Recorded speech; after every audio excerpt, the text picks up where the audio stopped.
Terima kasih kepada pembawa acara yang telah memberi waktu kepada saya untuk menyampaikan kata pengantar barangkali. Assalamualaikum warahmatullahi wabarakatuh. Selamat pagi Bapak dan Ibu. Yang saya hormati Pak Kasih Pengawasan, Bapak Fandi. Dinas Pendidikan Dwiono Irianto, narasumber kita pada acara hari ini. Yang saya hormati Bapak Ibu Ketua MGMP Matematika, Kimia, Biologi, dan Fisika. Yang saya hormati Pak Wahyu dan Pak Aldin dari Penerbit Airlangga. Yang saya hormati dan saya banggakan Bapak Ibu anggota MGMP yang hadir berpartisipasi pada acara hari ini. Puji dan syukur marilah kita panjatkan kehadirat Allah Subhanahu wa Ta'ala yang telah melimpahkan begitu banyak kenikmatan kepada kita semua sehingga pada hari ini kita dapat bertemu bertatap muka walaupun secara virtual dalam acara webinar kolaborasi MGMP SMK Kabupaten Cianjur tahun 2020. Sholawat serta salam semoga tercurah limpah kepada Nabi besar Muhammad SAW, kepada para sahabatnya dan pengikutnya hingga akhir zaman. Dan mudah-mudahan kita termasuk di dalamnya. Amin. Bapak dan Ibu sekalian, izinkan saya untuk menyampaikan sedikit kata pengantar barangkali ya, mewakili rekan-rekan Ketua MGMP yang lain, mengenai latar belakang dilaksanakannya kegiatan ini. Jadi Bapak dan Ibu, seperti yang Bapak dan Ibu sekalian ketahui bahwa semua MGMP itu telah menyusun rencana yang terprogram gitu ya, yang disusun ke dalam program kerja MGMP. Nah, namun pada tahun ini, pada tahun 2020 ini, program kerja yang kita susun itu nyaris tidak bisa terlaksana sama sekali. Karena ada sesuatu yang tidak terduga, ya, yang tidak terprediksi, yaitu adanya pandemi COVID-19. Nah, oleh karena itu, kebetulan pada suatu saat kita para anggota Ketua MGMP ini ada kesempatan berkomunikasi, kemudian kita berencana ngobrol bagaimana nih kalau kita adakan kegiatan gitu. Setidaknya supaya tahun ini jangan sampai semua program yang kita susun itu sama sekali tidak bisa terlaksana. Contohnya misalnya kalau di MGMP Bahasa Inggris ya, kita ada di program kita itu ada pertemuan rutin setiap 2 bulan, itu sama sekali tidak bisa terlaksana. Kemudian juga ada program ini yang insidental, kita ingin melakukan kunjungan ke sekolah favorit yang ada di Subang, itu juga sama sekali tidak terlaksana. Kemudian kita juga punya ini agenda rutin ya, yaitu FETAKAP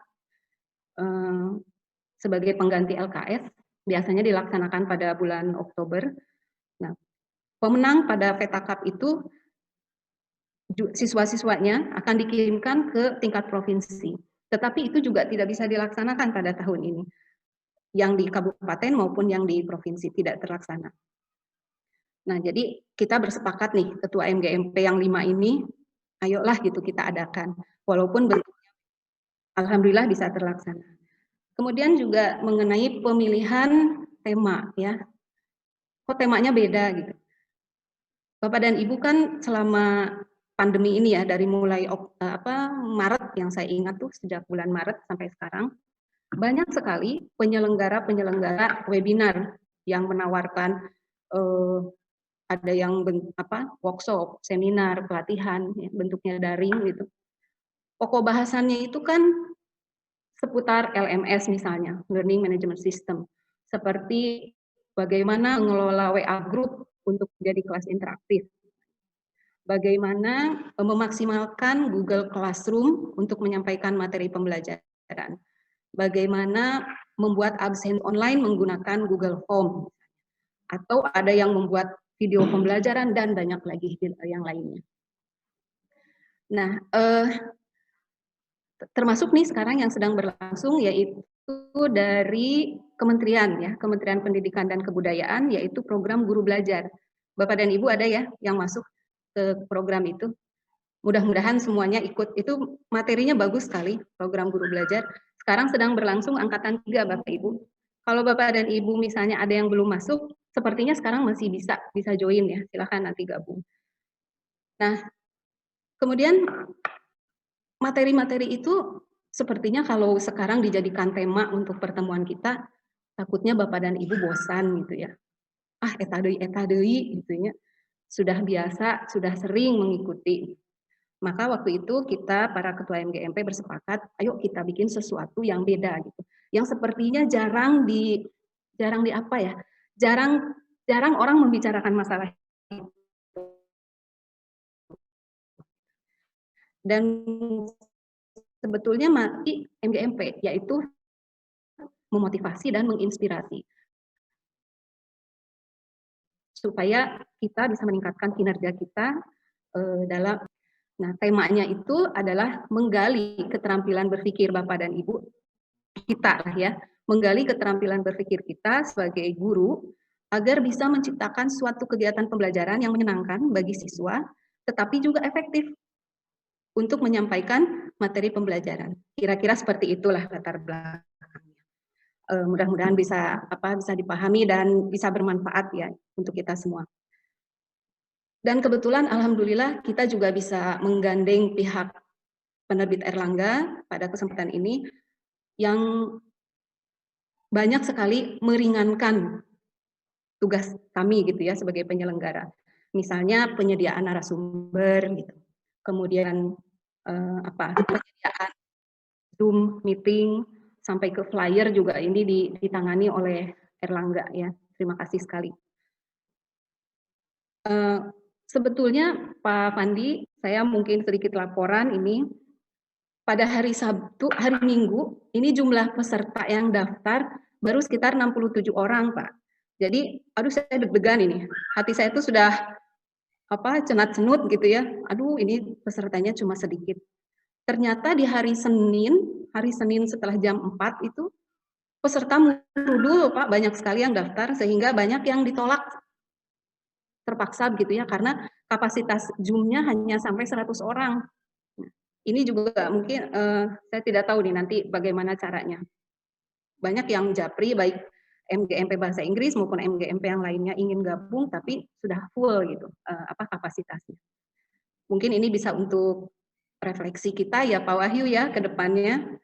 Sepertinya mungkin respon sekolahnya terlambat. Jadi mereka juga daftarnya terlambat gitu. Sepertinya begitu gitu ya. Saya kurang tahu. Itu barangkali yang bisa saya sampaikan, Bapak dan Ibu. Sekali lagi saya ucapkan terima kasih kepada Bapak Fandi, Kasih Pengawasan dari Kantor Cabang Dinas Pendidikan Wilayah 6, atas kesediaan meluangkan waktunya hadir di sini, memberi support kepada kita semua. Nanti saya juga minta kesediaannya Pak untuk membuka kegiatan. Kemudian terima kasih juga kepada Bapak Dwiono Irianto sebagai narasumber yang telah meluangkan waktu untuk berbagi ilmu dengan kita di sini.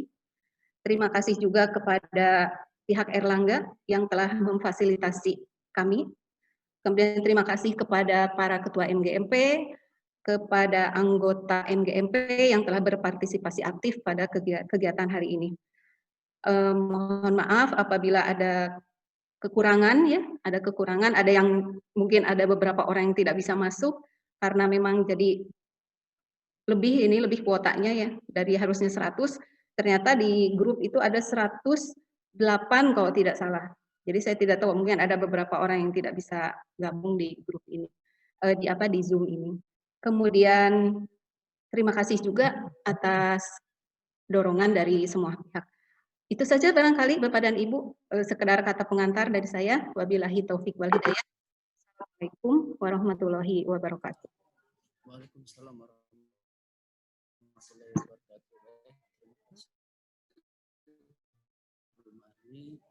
Ya baik, kita lanjut ke acara selanjutnya. Sambutan dari Dinas Pendidikan Wilayah 6, Bapak Fandi.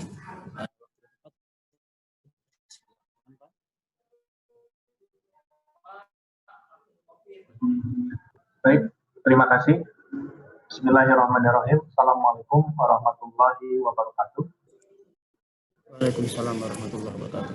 Yang saya hormati Bapak Ibu di MGMP SMK Kabupaten Cianjur, Yang pertama ada Ketua MGMP Bahasa Inggris, ya, Bu Marni, Ketua MGMP Biologi, Pak Dani, Ketua MGMP Kimia, Ibu Meliana, Ketua MGMP Matematik, Pak Galih, dan Ketua MGMP Fisika, Ibu Srina, serta narasumber Pak Dr. Wiono, Irianto, fasilitasi dari pihak Erlangga, saya ucapkan terima kasih bantuannya, serta Bapak Ibu guru yang tergabung dalam MGMP SMK Kabupaten Cianjur yang hari ini hadir dalam kegiatan webinar dalam rangka meningkatkan kompetensi Bapak Ibu khususnya dalam mengembangkan keterampilan berpikir guru pada masa pandemi COVID-19 untuk pembelajaran jarak jauh yang efektif dan menyenangkan. Terima kasih Bapak Ibu atas undangannya dan juga kehadirannya. Izin saya sharing paparan ya Bapak Ibu.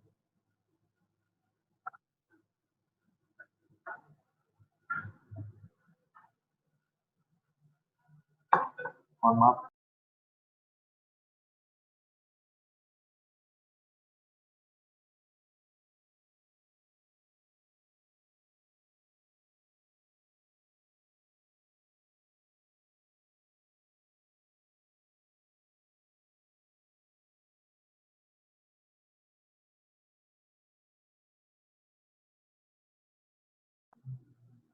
Baik Bapak Ibu,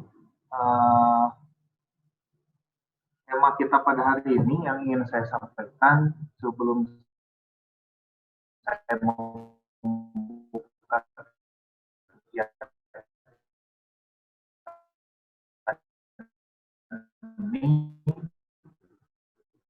saya ingin sedikit kebijakan kami di mana kita pada hari ini bagaimana menyajikan ya pembelajaran menarik di masa pandemi COVID-19 yang sudah hampir mungkin 8 bulan kita mengalami yang namanya belajar dari rumah, di mana anak-anak sekarang dan juga Bapak Ibu melaksanakan pembelajaran secara jarak jauh, ya, menggunakan fasilitas online dan maupun juga ada yang menggunakan fasilitas secara luring, ya, itu di mana karena keterbatasan perangkat dan juga jaringan yang dan juga geografis yang memaksa akhirnya beberapa sekolah melaksanakan pembelajaran secara luring. Bapak Ibu yang saya hormati, kebijakan saat ini ya Bapak Ibu di masa pandemi COVID-19 ini adalah yang pertama, kita harus bisa memastikan kompetensi pembelajaran yang ingin dicapai, ya. Di mana kompetensi pembelajaran yang ingin dicapai tentunya kita sama-sama maklumi pada tahun 2020 ini banyak hal-hal yang mungkin belum atau tidak dapat terlaksana secara 100% atau sempurna, tidak seperti pada saat normal ketika sebelum adanya pandemi. Dan yang kedua adalah kebijakan pembelajaran saat ini adalah dilarang memaksakan penuntasan kurikulum, ya. Tidak dalam rangka memaksakan penuntasan kurikulum, karena dengan keterbatasan kita semua pada saat ini, seluruh elemen, baik ini pihak sekolah, dari kepala sekolah, dan sebagainya, orang tua siswa dan juga siswa sendiri memiliki kendala. Bapak Ibu sudah merasakan pada saat ini selama kurang lebih 8 bulan, tentunya banyak hal keterbatasan di mana kita tidak bisa menuntaskan kurikulum, khususnya Bapak Ibu yang ada di SMK, yang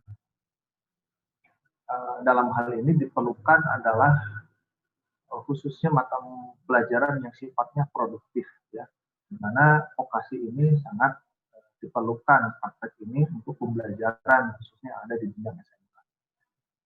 Yang ketiga adalah fokus pada pendidikan kecakapan hidup, ya, di mana kecakapan hidup ini harus kita arahkan kepada anak didik kita ini bagaimana mereka menerapkan perilaku, ya, perilaku mulai dari perilaku hidup bersih dan sehat maupun juga kecakapan hidup lainnya yang berkenaan dengan karakter, mulai dari karakter moral dan juga beberapa karakter sifat lainnya yang harus senantiasa peserta didik kita ini harus tetap melaksanakan, tetap memastikan bahwa anak-anak berada dalam kondisi atau sifatnya kita memberikan pembelajaran dan edukasi yang untuk mereka bagaimana dapat meningkatkan karakter positif mereka. Yang selanjutnya, Bapak Ibu yang saya hormati, fokus materi pada saat pandemi, yaitu yang pertama tentu saja literasi dan numerasi. Yang kedua adalah bagaimana kita mengajarkan anak-anak kaitan dengan pencegahan dan penanganan COVID-19.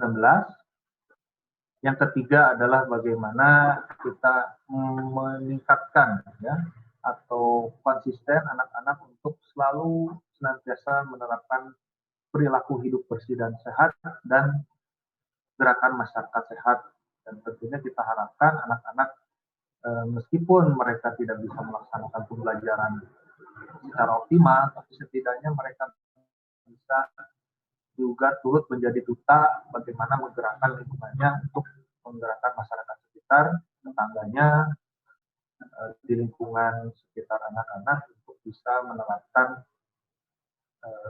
perilaku hidup bersih dan sehat. Yang keempat adalah kegiatan yang sifatnya rekreasional dan aktivitas fisik. Yang kelima, kaitan dengan tentu saja keagamaan, ini harus senantiasa dimonitor, dan atau juga penguatan karakter dan budaya.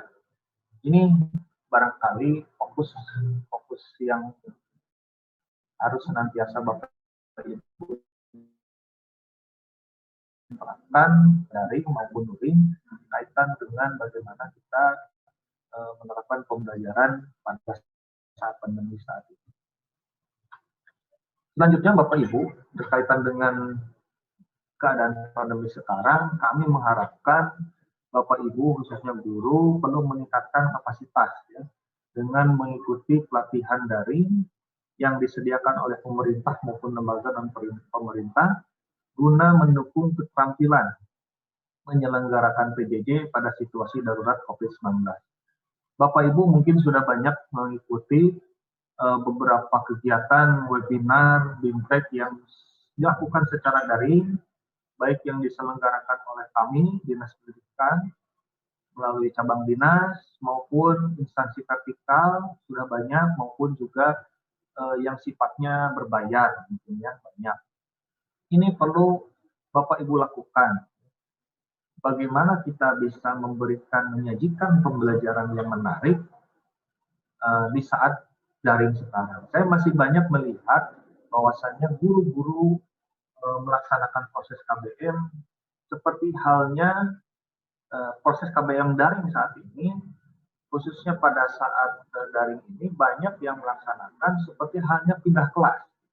Jadi metode pembelajarannya sama halnya seperti anak-anak ada di kelas. Nah ini harus Bapak Ibu bedakan, ya. Masih ada saya menemukan seperti halnya kegiatan pameran-pameran, ya, pameran seperti pameran barang elektronik atau apa, itu kan itu biasanya toko, ya. Toko yang ikut pameran itu adalah yang rata-rata punya toko yang ikut pameran dengan harga yang sama dan barang yang sama.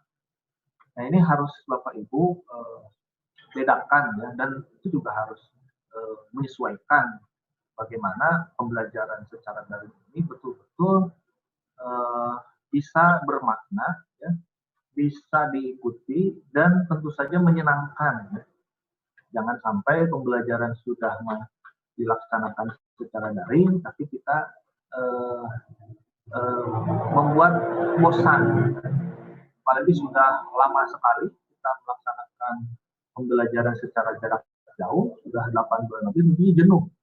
Anak-anak sudah jenuh, orang tua sudah jenuh, kita juga semua juga sudah jenuh yang ada di sekolah. Jangan sampai kita menyajikan pembelajaran juga jenuh lagi, menjemukan. Ini harus Bapak Ibu harus meningkatkan ya keterampilan Bapak Ibu bagaimana menyajikan pembelajaran secara daring ini secara menyenangkan dan tentu saja atraktif.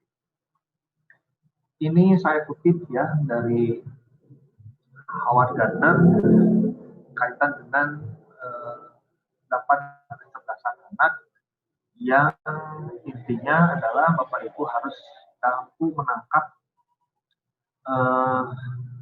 karakter anak ya. Ada yang karakternya tentu saja Bapak Ibu tidak bisa samakan ya. Satu kelas tentunya punya karakter anak berbeda-beda. Antar kelas pun anak-anak punya karakter berbeda.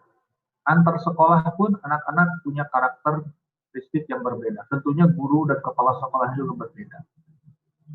Ini saya kutip dari Howard Gardner. Jadi ada 8 kecerdasan anak dari musik, smart ya, kecerdasan musik, kecerdasan tubuh ya, people smart, word smart, logic smart, mental smart, self smart, dan picture smart.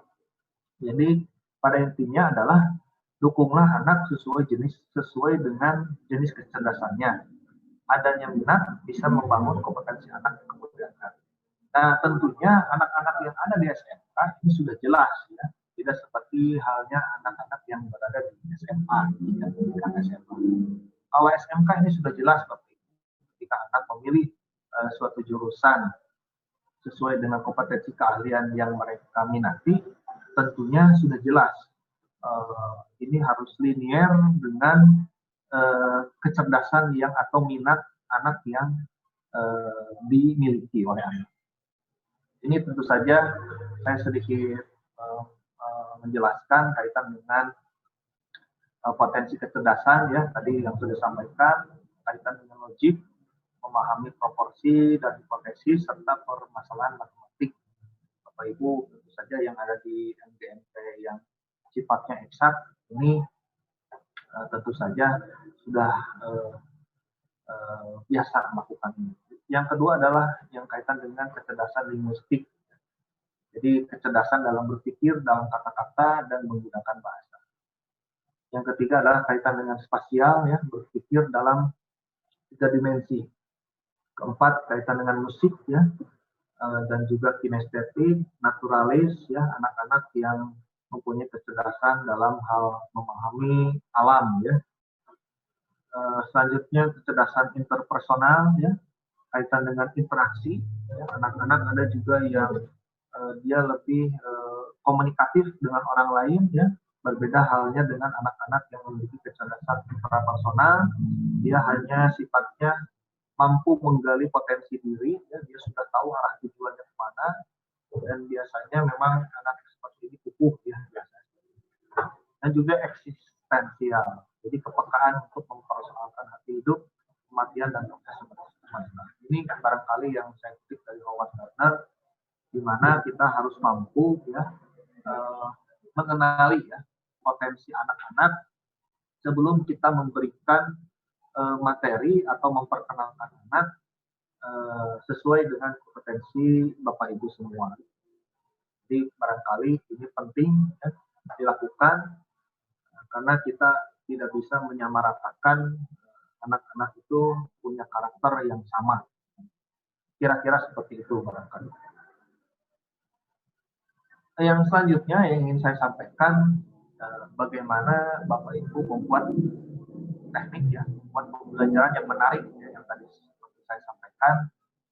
Yang pertama tentu saja di masa pandemi secara pembelajaran jarak jauh adalah yang pertama jelas Bapak Ibu harus bisa memanfaatkan teknologi. Bagaimana kita bisa melaksanakan pembelajaran secara daring kalau kita tidak bisa memanfaatkan teknologi ya. Teknologi sudah banyak ya, gadget juga sudah beragam, aplikasi-aplikasi dan juga media ya sudah beragam ya, yang baik itu yang disediakan oleh pemerintah melalui Kemdikbud ataupun yang diselenggarakan oleh lembaga non pemerintah tadi yang seperti disampaikan oleh penerbit Erlangga. Tentu saja Bapak Ibu harus bisa menguasai ini ya, kuncinya adalah ini tentu saja. Jadi Bapak Ibu tentu saja yang sudah mahir menggunakan teknologi harus senantiasa juga mengoptimalkan ya berbagai teknologi yang sudah ada dan juga berkembang, karena teknologi ini sifatnya dinamis, tidak statis. Tentu kita harus senantiasa mengikuti ya. Wayahna panjenengan Bapak Ibu sadayana tidak termasuk ada yang sifatnya milenial maupun kolonial ya, semua sama. Di era pembelajaran jarak jauh ini hikmahnya kita melek teknologi, alhamdulillah. Yang kedua tentu saja membuat pembelajaran terencana ya, dan efektif ya. Tidak bisa lagi Bapak Ibu setiap hari memberikan tugas kepada anak-anak ya. Saya bersyukur Bapak Ibu mulai berpikir bagaimana kolaborasi ya, di mana juga ini sesuai dengan visi misi Provinsi Jawa Barat, yaitu Jabar Juara Lahir Batin dengan kolaborasi dan inovasi. Pembelajaran ini tentu saja secara daring, dan juga Bapak Ibu sudah mulai menginisiasi ya, alhamdulillah secara kolaborasi beberapa MGMP, khususnya yang MGMP Eksak. Ini sudah mulai saatnya kita membuat pembelajaran yang sifatnya kolaboratif ya. Tapi misalnya ya, bukan tapi, misalnya Bapak Ibu memberikan tugas atau proyek sifatnya pada anak, tapi tugas tersebut bisa dinilai oleh beberapa guru mata pelajaran. Tidak masing-masing guru memberikan tugasnya masing-masing, yang pada akhirnya apa? Sibuk ya. Anak-anak sibuk, lelah, orang tua yang di rumah juga ikut terbawa sibuk. Tentu Bapak Ibu juga yang punya anak-anak di rumah tentu juga merasakan ya. Guru-guru anak-anak kita yang saat ini mengenyam pendidikan, baik itu mulai dari jenjang TK, SD, SMP, SMA sampai perguruan tinggi, terutama anak yang masih kecil SD, guru-gurunya setiap hari memberikan tugas. Bayang Bapak Ibu selama 5 hari kerja atau 6 hari sampai dengan Sabtu, setiap hari anak-anak mengerjakan tugas. Ini tentu saja harus kita kolaborasikan kembali bagaimana anak-anak tidak jenuh dan bosan setiap hari harus melaksanakan tugas yang diberikan oleh masing-masing guru. Yang ketiga adalah satukan persepsi dan konsentrasi siswa. Ini yang jarang terjadi, di mana itu tadi yang seperti saya jelaskan, seperti pindah kelas ya, pembelajaran daring ini, di mana komunikasinya satu arah. Ini untuk membuat pembelajaran yang menarik ini harus saling ya, antara guru dan siswa ini, dan terutama juga orang tua yang membantu di rumah harus menyamakan persepsi ya, dan juga membantu konsentrasi anak, di mana saya rasa mungkin secara pembelajaran jarak jauh ini tentunya pelibatan orang tua harus semakin ditingkatkan, karena kita juga tidak tahu anak-anak selama di rumah ngapain aja ya Bapak Ibu. Berbeda halnya ketika anak-anak hadir di sekolah, kan, di mana kita tahu bagaimana perkembangan. Secara jarak jauh sekarang ya Bapak Ibu, otomatis anak-anak berada di rumah. Saya minta kepada Bapak Ibu komunikasi yang lebih intens, ya, lebih harmonis, tentu saja lebih efektif dengan orang tua. Ini harus mulai dibangun oleh Bapak Ibu semua. Jadi tidak hanya guru-guru SD, TK saja, Bapak Ibu juga sekarang yang ada di jenjang SMA, yang biasanya ketemu orang tua siswa mungkin pada saat pembagian rapor atau rapat orang tua siswa, ini mungkin bisa dilakukan hampir setiap hari maupun setiap minggu. Karena satu-satunya jalan untuk bisa bagaimana menyamakan persepsi dan konsentrasi siswa ini, tentu saja kita harus melibatkan peran orang tua dan juga keluarga. Yang keempat, tentu saja kuatkan karakter siswa. Alhamdulillah saat ini tidak ada hal yang negatif, maupun ada sedikit kemarin anak-anak yang tawuran, ya alhamdulillah ada hikmahnya juga ternyata. Bapak Ibu mungkin yang ada di Cianjur sudah sering mendengar ya ada anak-anak tawuran. Nah ini alhamdulillah hikmahnya jarang lah pangkat ayah kemarin dua, tapi masih bisa dikendalikan. Nah ini kuatkan karakter siswa sensitif pada Bapak Ibu, berikan mereka pemahaman-pemahaman yang positif dan juga produktif untuk bagaimana terutama di situasi pandemi sekarang kita harus menguatkan karakter anak khususnya dalam bagaimana berempati ya, bagaimana mereka memberikan contoh tauladan kepada lingkungan sekitar dan hal-hal positif lainnya. Nah ini mungkin barangkali sebelum saya pas paparan saya, di mana guru Bapak Ibu semua akan mulai masuk ke dalam sebuah era baru, di mana tupoksi Bapak Ibu ini benar-benar untuk menyiapkan peserta didik agar dapat hidup sesuai zamannya kelak dengan mengintegrasikan percakapan abad 21 dalam proses pembelajaran. Anak-anak sekarang yang akan meneruskan kita, entah itu 10 tahun atau 20 tahun mendatang, kita tidak tahu kondisi era sekarang dengan era 10 atau 20 tahun ke depan. Kita juga sudah mulai merasakannya pada saat ini, ya, di mana keterampilan atau percakapan abad 21 ini semakin terasa, khususnya dalam disrupsi, ya, berbagai disrupsi internet misalnya, itu sudah makin beragam. Yang kedua tentunya guru harus terus melatih daya nalar mereka dari sekarang, terutama kaitan dengan kemampuan literasi dasar, numerik dan juga karakter. Ya. Kita harus senantiasa melatih, apalagi tahun depan UN dihapus, ya, diganti dengan AKM, walaupun masih baru rancangan, tapi ini akan dilakukan 2021 ke depan, di mana ini akan lebih didorong ya AKM ini untuk memberi pembelajaran yang inovatif tentu saja dan berorientasi pada pengembangan penalaran dan bukan lagi hafalan. Itu yang akan kita hadapi di masa mendatang. Selanjutnya saya ingin menyampaikan, saya sudah sering mengungkapkan di beberapa kesempatan bahwa SMK itu tentu saja harus punya BMW, ya, B-nya itu bekerja, M-nya melanjutkan berwirausaha. Tentunya hal-hal yang sudah berkenaan dengan dukungan SMK untuk punya BMW ini sudah harus semakin konsisten dilakukan, walaupun di masa pandemi ini banyak hal kaitan dengan SMK, kaitan dengan berbasis industri, berbasis potensi masyarakat, inventory, lead and match, kerjasama dengan studi, luar negeri juga, BKK, program kewirausahaan dan juga program kerjasama program. Ini dalam rangka kebijakan cabang dinas wilayah 6 untuk bagaimana anak-anak lulusan kita ini setelah lulus punya BMW. Ya. BMW di sini adalah bekerja. Yang pertama mereka lulus harus bekerja, apakah melanjutkan dan apakah juga nanti wirausaha. Ini barangkali yang kebijakan yang harus nanti berkesinambungan dilakukan. Baik Bapak Ibu, terima kasih. Sedikit ini saya tampilkan, mungkin Bapak Ibu sudah mengikuti kemarin di webinar, ya, yang diselenggarakan oleh kami, menulis.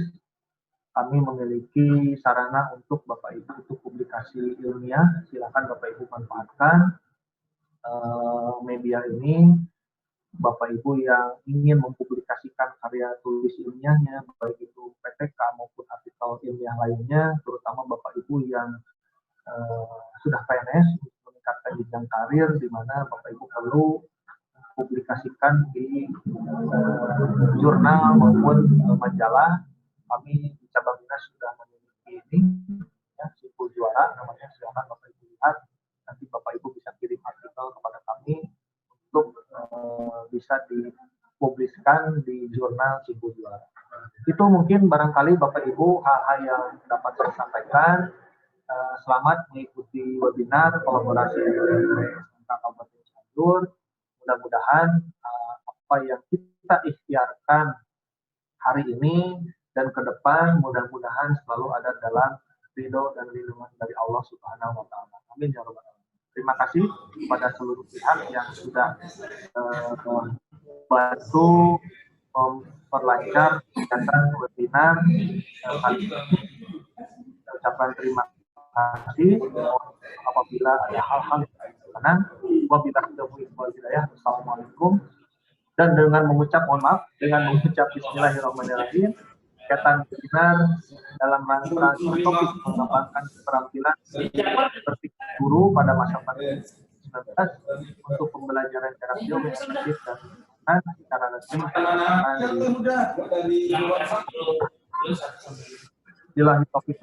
Wassalamualaikum warahmatullahi wabarakatuh. Waalaikumsalam warahmatullahi wabarakatuh. Baik, terima kasih Pak Pandi untuk atas sambutan dan arahannya. Baik, kita langsung saja ke acara selanjutnya, yaitu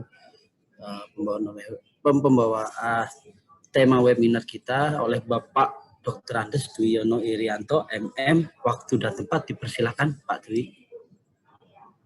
Ya, terima kasih pada Pak Wahyu ya yang sudah memberikan waktu, memberikan kesempatan kepada saya. Sebelum saya lanjutkan, saya ingin mendapatkan respon dari Bapak Ibu. Apakah suara saya itu bisa terdengar jelas di pesawat Bapak Ibu? Jelas, jelas Pak. Ya. Baik, jelas, Pak. Sangat jelas. Ya. Alhamdulillahirabbil alamin ya. Baik, kalau begitu saya mohon izin Pak Wahyu ya untuk men-share materi yang perlu saya sampaikan ya dalam kesempatan ini. Silakan Pak Dwi. Kata Kamal banyak yang belum tahu sih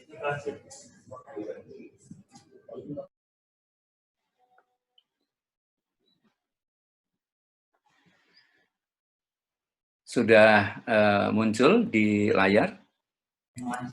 Muncul Pak. Sudah ya. Saya coba fullkan, saya slideshow, mudah-mudahan bisa terlihat jelas dan kemudian tidak ada hambatan. Kita coba dulu ya.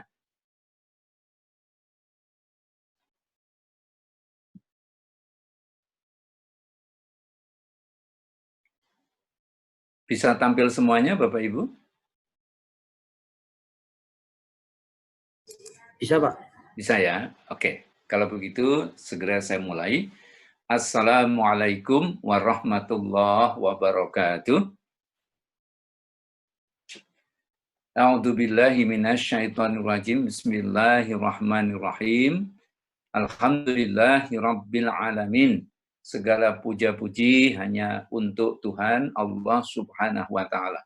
Dengan limpahan rahmat karunia sehingga pada hari ini kita semuanya masih diizinkan ya untuk berkegiatan yang insya Allah kegiatan kita ini kegiatan yang sangat positif. Sholawat beriring salam, semoga senantiasa selalu tercurah, terlimpah kepada teladan kita, sumber inspirasi sepanjang zaman Rasulullah Muhammad Sallallahu Alaihi Wasallam. Allahumma salli ala Muhammad wa ala ali Muhammad. Pak Fandi yang saya hormati, kemudian Bu Marni sebagai Ketua MKKS Bahasa Inggris yang dalam hal ini mewakili ketua-ketua MKKS yang lain tadi memberikan kata sambutan gitu ya. Kemudian teman-teman dari penerbit Erlangga ya yang juga saya hormati dan wabil khusus kepada seluruh peserta ya yang sedang disiapkan Allah menjadi calon-calon penghuni surga. Nah, gitu ya. Yang pertama sebelum saya sampaikan nanti saya mohon izin ya untuk bisa mengenalkan diri terlebih dahulu walaupun tadi Pak Wahyu sudah menyebut nama saya ya. Jadi nama lengkap dari saya adalah ini ya. Saya bernama Dwiyono Irianto ya. Kemudian latar belakang pendidikan saya Bapak Ibu ya. S1 saya dari Ilmu Komunikasi Visipol Universitas Gadjah Mada. Kemudian S2 saya Magister Manajemen dengan konsentrasi Manajemen Sumber Daya Manusia. Lalu di belakangnya masih ada CPC ya. CPC itu singkatan dari Certified Professional Coach ya.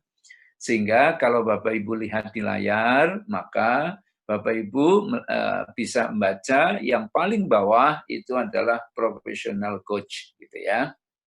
Nah, kegiatan saya setiap harinya seperti ini ya.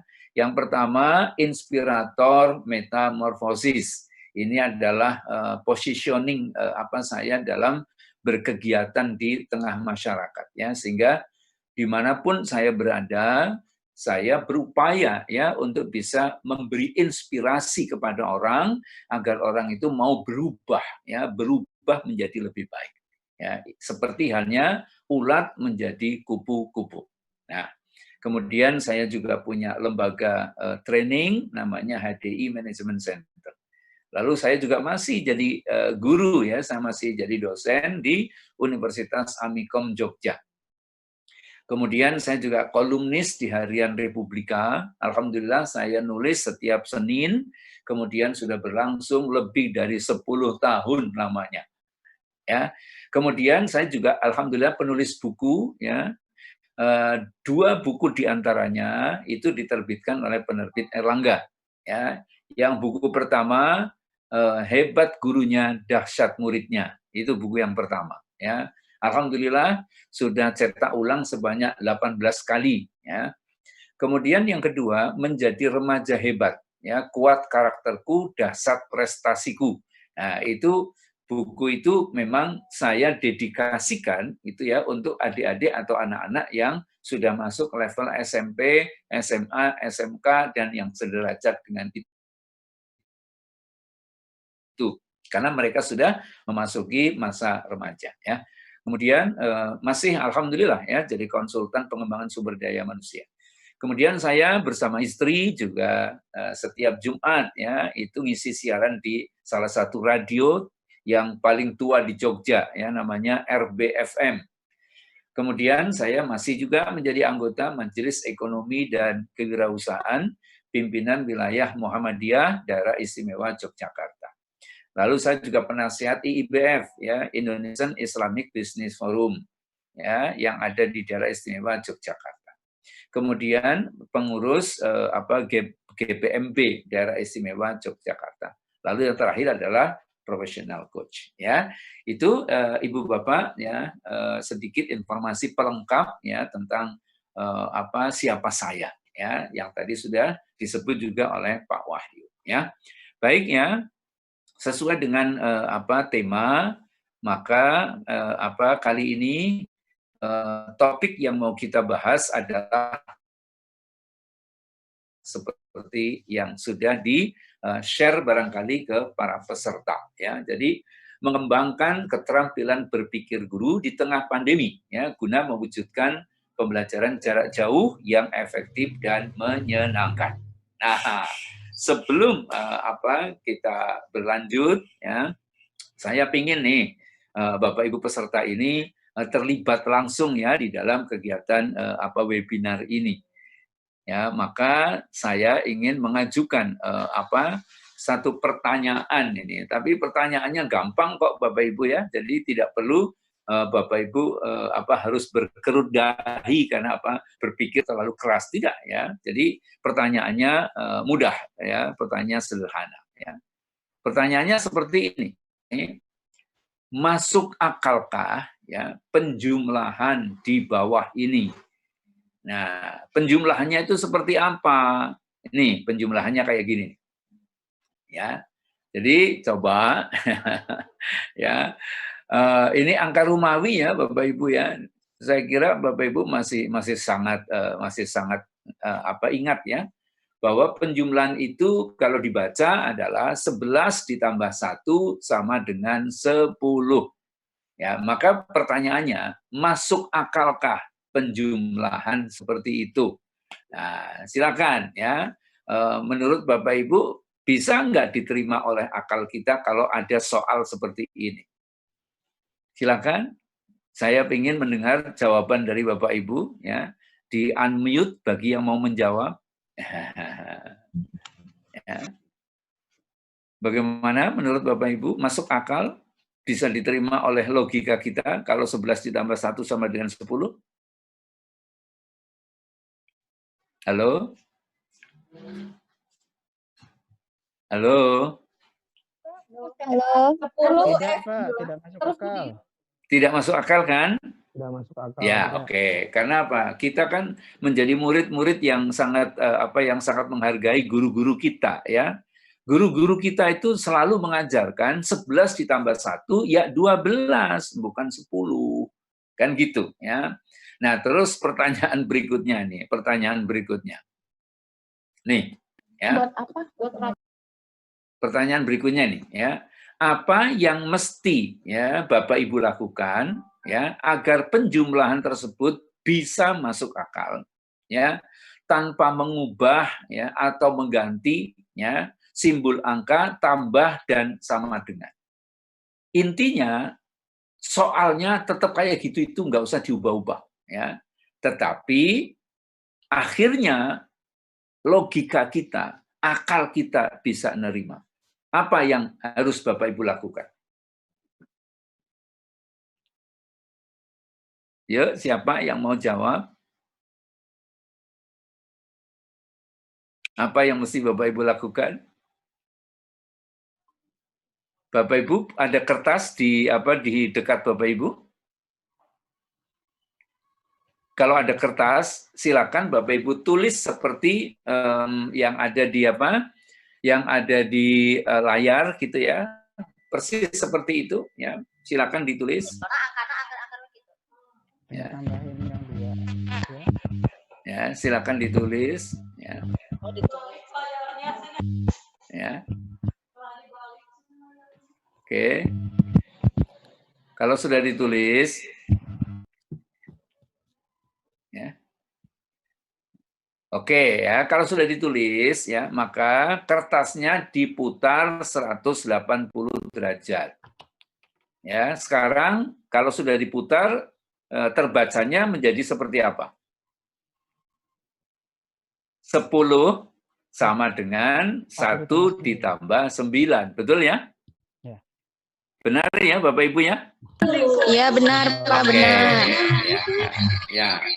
Nah, artinya begini ya, sesuatu itu sesungguhnya bisa berubah ya kalau cara pandang kita itu berubah. Ya. Kalau kemauan kita itu juga berubah.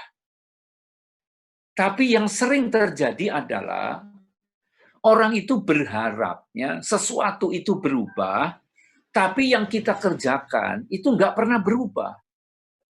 Ya. Pak Fandi tadi, mohon maaf saya sitir ya sedikit ya Pak Fandi ya, mohon izin ya. Ya. Pembelajaran jarak jauh menggunakan online, menggunakan daring. Ya. Tapi cara menyelenggarakannya itu seperti ketika tatap muka itu. Ya. Nah ini tentu saja menjadi sesuatu yang agak susah diterima oleh anak-anak kita. Ya karena secara fisik tidak ketemu. Ya hanya gambarnya saja. Nah, maka itu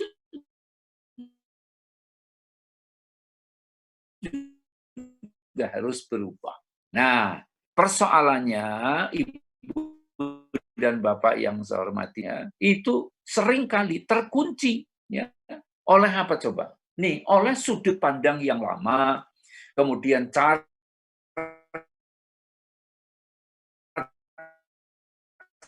yang lama, kebiasaan lama, kemudian metode gitu ya. Itu yang dipakai juga apa? Juga yang masih yang lama-lama itu, ya. Sehingga ketika kita ini bertahan status quo seperti itu, maka kita menjadi tidak menyadari bahwa terdapat kemungkinan-kemungkinan lain ya yang sesungguhnya bisa kita manfaatkan. Nah, maka saya sering menyampaikan ya kepada teman-teman sahabat-sahabat saya, Bapak Ibu ya, bahwa sesungguhnya ya Kenapa kok jalan buntu tidak pernah ada? Ya karena Tuhan selalu memberikan kepada kita itu pilihan. Ya. Tuhan Allah selalu memberikan kepada kita itu alternatif, ya, yang menyerang dunia ini termasuk negara kita itu, sehingga sekolah nggak bisa ketemu langsung, nggak bisa tatap muka, ya. Maka Allah mengutus hambanya yang bernama Eric Yuan. Nah, Eric Yuan ini ketika masih masih bersekolah atau masih kuliah di negara asalnya yaitu di Cina, kalau mau ketemu sama pacarnya, Bapak Ibu ya, itu harus menempuh perjalanan 10 jam menggunakan kereta api. 10 jam hanya untuk ketemu sama kekasihnya itu. Nah, setelah dia selesai, kemudian dia bisa menikah, lalu dia kemudian bekerja di Cisco, ya, sebuah perusahaan kayak model Microsoft begitu ya, itu di Silicon Valley yang ada di Amerika itu. Nah, kemudian di Cisco itu ada model rapat ya terbatas gitu ya untuk dilakukan beberapa orang tanpa orangnya itu ketemu. Nah, kemudian ide kreatifnya adalah menggabungkan apa yang sudah dirancang oleh Cisco itu dengan masa lalunya, ya, ketika dia harus kepingin ketemu pacarnya butuh waktu 10 jam. Nah, akhirnya ketika kedua hal itu digabung, maka lahirlah yang disebut dengan Zoom. Ya. Jadi Zoom itu adalah sebuah aplikasi yang dirancang ya oleh Eric Yuan, ya. Nah, itulah yang saya maksudkan bahwa dalam situasi apapun jalan buntu sebenarnya tidak pernah ada. Ya, yang ada adalah kebuntuan pikiran kita. Itu. Nah, sesuai dengan topik kita, Ibu dan Bapak yang saya hormati, mengembangkan keterampilan berpikir di tengah pandemi. Maka saya mohon izin ya untuk berbagi dengan Bapak Ibu dua hal utama yang ingin saya sampaikan kepada Bapak Ibu ya. Yang pertama adalah keterampilan berpikir ya kita semuanya sebagai seorang guru ya. Kemudian yang kedua, saya ingin berbagi seperti apa sebenarnya pembelajaran jarak jauh yang efektif dan menyenangkan itu. Ya. Alhamdulillah ya Pak Fandi tadi sudah memberikan kepada kita juga ya tentang pendekatan dari Profesor Howard Gardner ya yang kemudian kita mengenalnya sebagai multiple intelligence ya kecerdasan majemuk. Nah, langsung saja ya Bapak Ibu ya, kita mulai sekarang ya. Apa sih yang dimaksud dengan keterampilan berpikir itu ya atau thinking skill ya? Nah, ini ada satu sumber ya yang saya kutip gitu ya. Sumber itu mengatakan begini, ya. Namanya berpikir atau keterampilan berpikir itu adalah merupakan proses kognitif ya. Jadi ada di dalam otak kita, ada di dalam kepala kita ya. Nah, proses kognitif itu dipecah-pecah atau dipilah-pilah atau dibuat step by step kira-kira begitu ya ke dalam langkah-langkah nyata yang kemudian digunakan sebagai pedoman berpikir. Ya, misalnya nih ya. Ada orang yang menanggapi sesuatu pakai Pakai dipikir dulu, dipertimbangkan dulu, kan begitu kan? Nah, itulah yang disebut dengan orang yang responsif. Tapi ada juga orang yang menanggapi sesuatu nggak pakai dipikir, langsung ya, itulah yang disebut dengan orang reaktif. Ya. Jadi bedanya di situ, sama-sama merespon ya, tetapi yang satu disebut responsif karena apa? Menggunakan pertimbangan, menggunakan analisa, gitu ya. Sedangkan yang kedua reaktif, itu nggak pakai itu. Ya pokoknya hantam saja, kira-kira begitu. Ya. Nah, maka orang-orang yang terganggu oleh minuman keras, ya, maka nalarnya tidak lagi bisa difungsikan dengan baik. Ya, maka yang muncul, mohon maaf ya, yang muncul adalah otak mamalia. Otak reptil, mohon maaf ya. Kalau otak mamalia masih oke ya. Otak reptil, ya, otak reptil itu serang atau bertahan, kira-kira begitu. Ya, jadi nggak pakai proses kognitif ya. Yang terjadi adalah otak reptilnya itu yang kemudian bereaksi ya. Sehingga misalnya orang-orang yang mudah tawuran, orang-orang yang mudah ini berbuat anarkis ya, itu adalah orang-orang yang otak reptilnya itu yang banyak berfungsi ya, tapi otak kognitifnya itu mengalami gangguan ya. Oke ya. Nah, secara umum Ibu dan Bapak yang saya hormati, keterampilan berpikir ini akhirnya dibagi menjadi dua. Ya, yang pertama disebut dengan berpikir kritis. Ya, kemudian yang kedua disebut dengan berpikir kreatif. Nah, masing-masing jenis berpikir ini itu ada tanda-tanda atau ada indikator-indikatornya. Ya. Berpikir kritis itu yang pertama adalah curiosity. Jadi ada Ada hasrat ya, ingin tahu itu begitu tinggi. Ya, hasrat keinginan tahuannya itu tinggi. Nah, misalnya apa? Misalnya kita amati ya anak-anak yang suka bertanya itu, terutama mereka yang masih TK, apa aja ditanyakan itu. Sampai-sampai yang kadang-kadang tidak siap itu adalah orang tuanya, ya kan? Diajak kemana gitu di perjalanan nanya terus gitu loh, ya kayak gitu itu, ya. Sehingga akhirnya orang tuanya yang capek untuk nanggapi gitu, ya. Itu ciri berpikir kritis adalah rasa ingin tahu yang tinggi.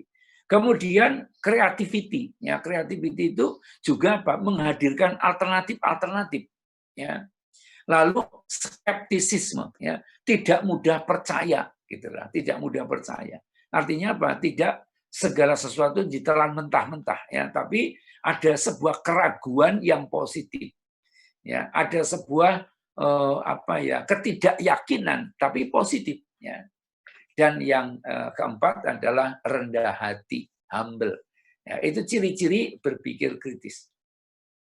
Sedangkan berpikir kreatif, ya, itu yang pertama ada yang disebut dengan kelancaran berpikir.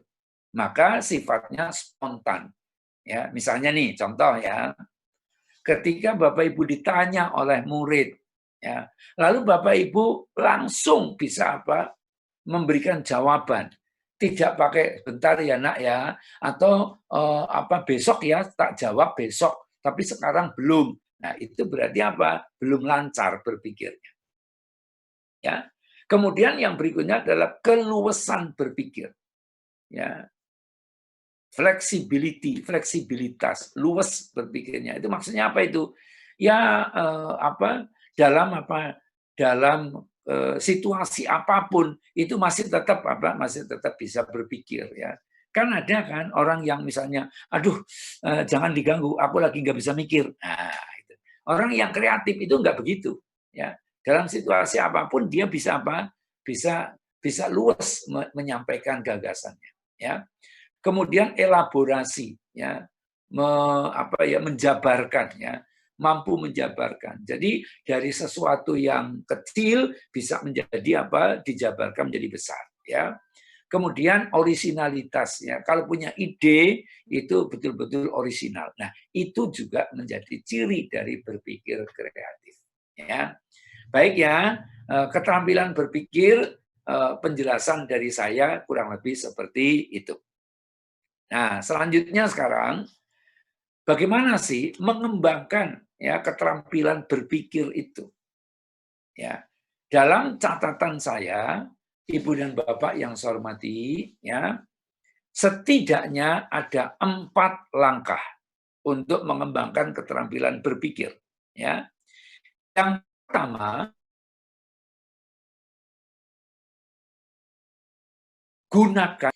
Jadi jangan sampai kita melihat sebuah fenomena, melihat sebuah gejala,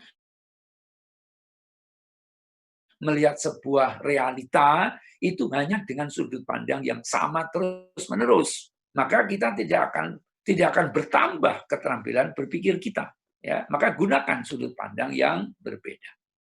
Kemudian yang kedua, ya, lakukan modifikasi. Ya. Jadi modifikasi itu kan sebenarnya apa? Menambah-nambah, ya, atau mengubah, ya, tetapi tidak seluruhnya, ya, modifikasi. Ya. Contoh misalnya ada sepeda motor. Kalau di Jawa Barat, di Cianjur, barangkali ada orang jualan kerupuk gitu ya. Kalau kerupuk itu mana itu yang terkenal itu ya. Tapi ini karena sama-sama Jawa Barat ya, maka pemiliknya jualan kerupuk, ya, bebek gitu.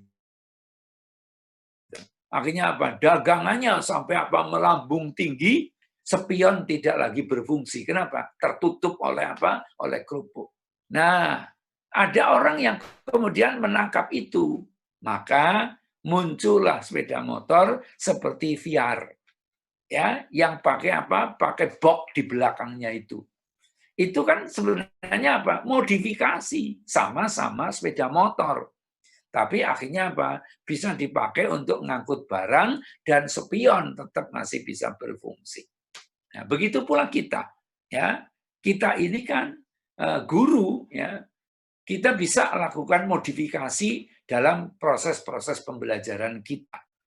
Ya.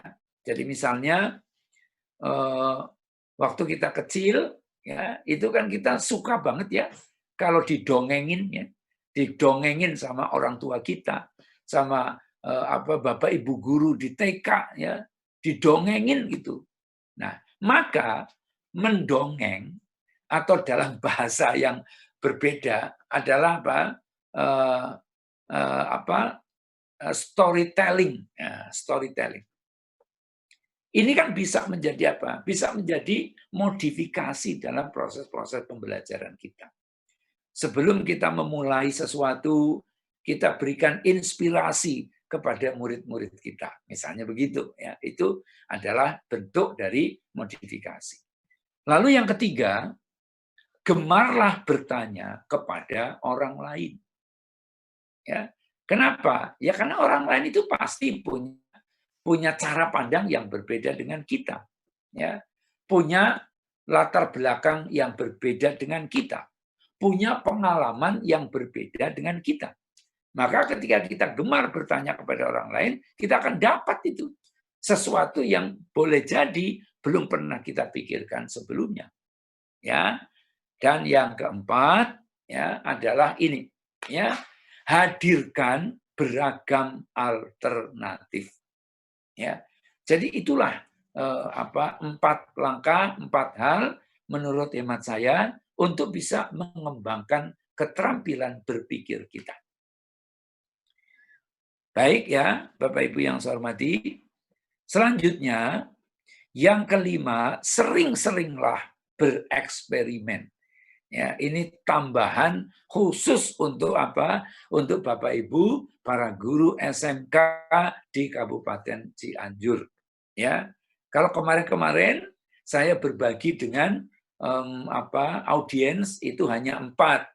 Ya, tapi khusus untuk Bapak Ibu di Cianjur, ya, saya tambah 1 menjadi 5, ya, yaitu seringlah bereksperimen. Ya, jadi misalnya apa? Awalnya kita pakai Zoom, itu barangkali kita kan masih gagap gitu ya. Ya sudah kita coba, kita kalau mau nyetel video itu gimana, kalau misalnya pakai headset seperti saya itu prosesnya seperti apa. Kita utak-utik, lama-lama akhirnya apa? Kita jadi tahu. Ya, kita punya WA, ya, kita punya WA. Ternyata ada fasilitas yang disebut dengan new broadcast, ya, atau kalau bahasa Indonesianya siaran baru. Ibu bapak mau memberikan tugas, ya, kalau tugasnya itu ditaruh di grup, ya, itu kadang-kadang orang itu mau baca itu males kalau sudah di grup, ya.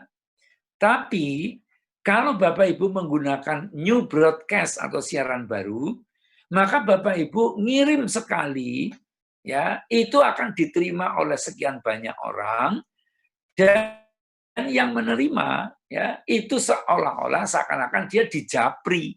Ya, karena apa? Karena tidak muncul di grup, tapi muncul di pribadi, nomor pribadi.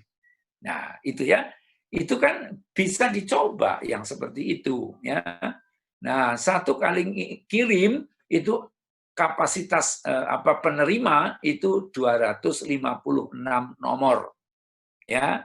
Dengan catatan orang yang dikirimi itu nyimpen nomor kita.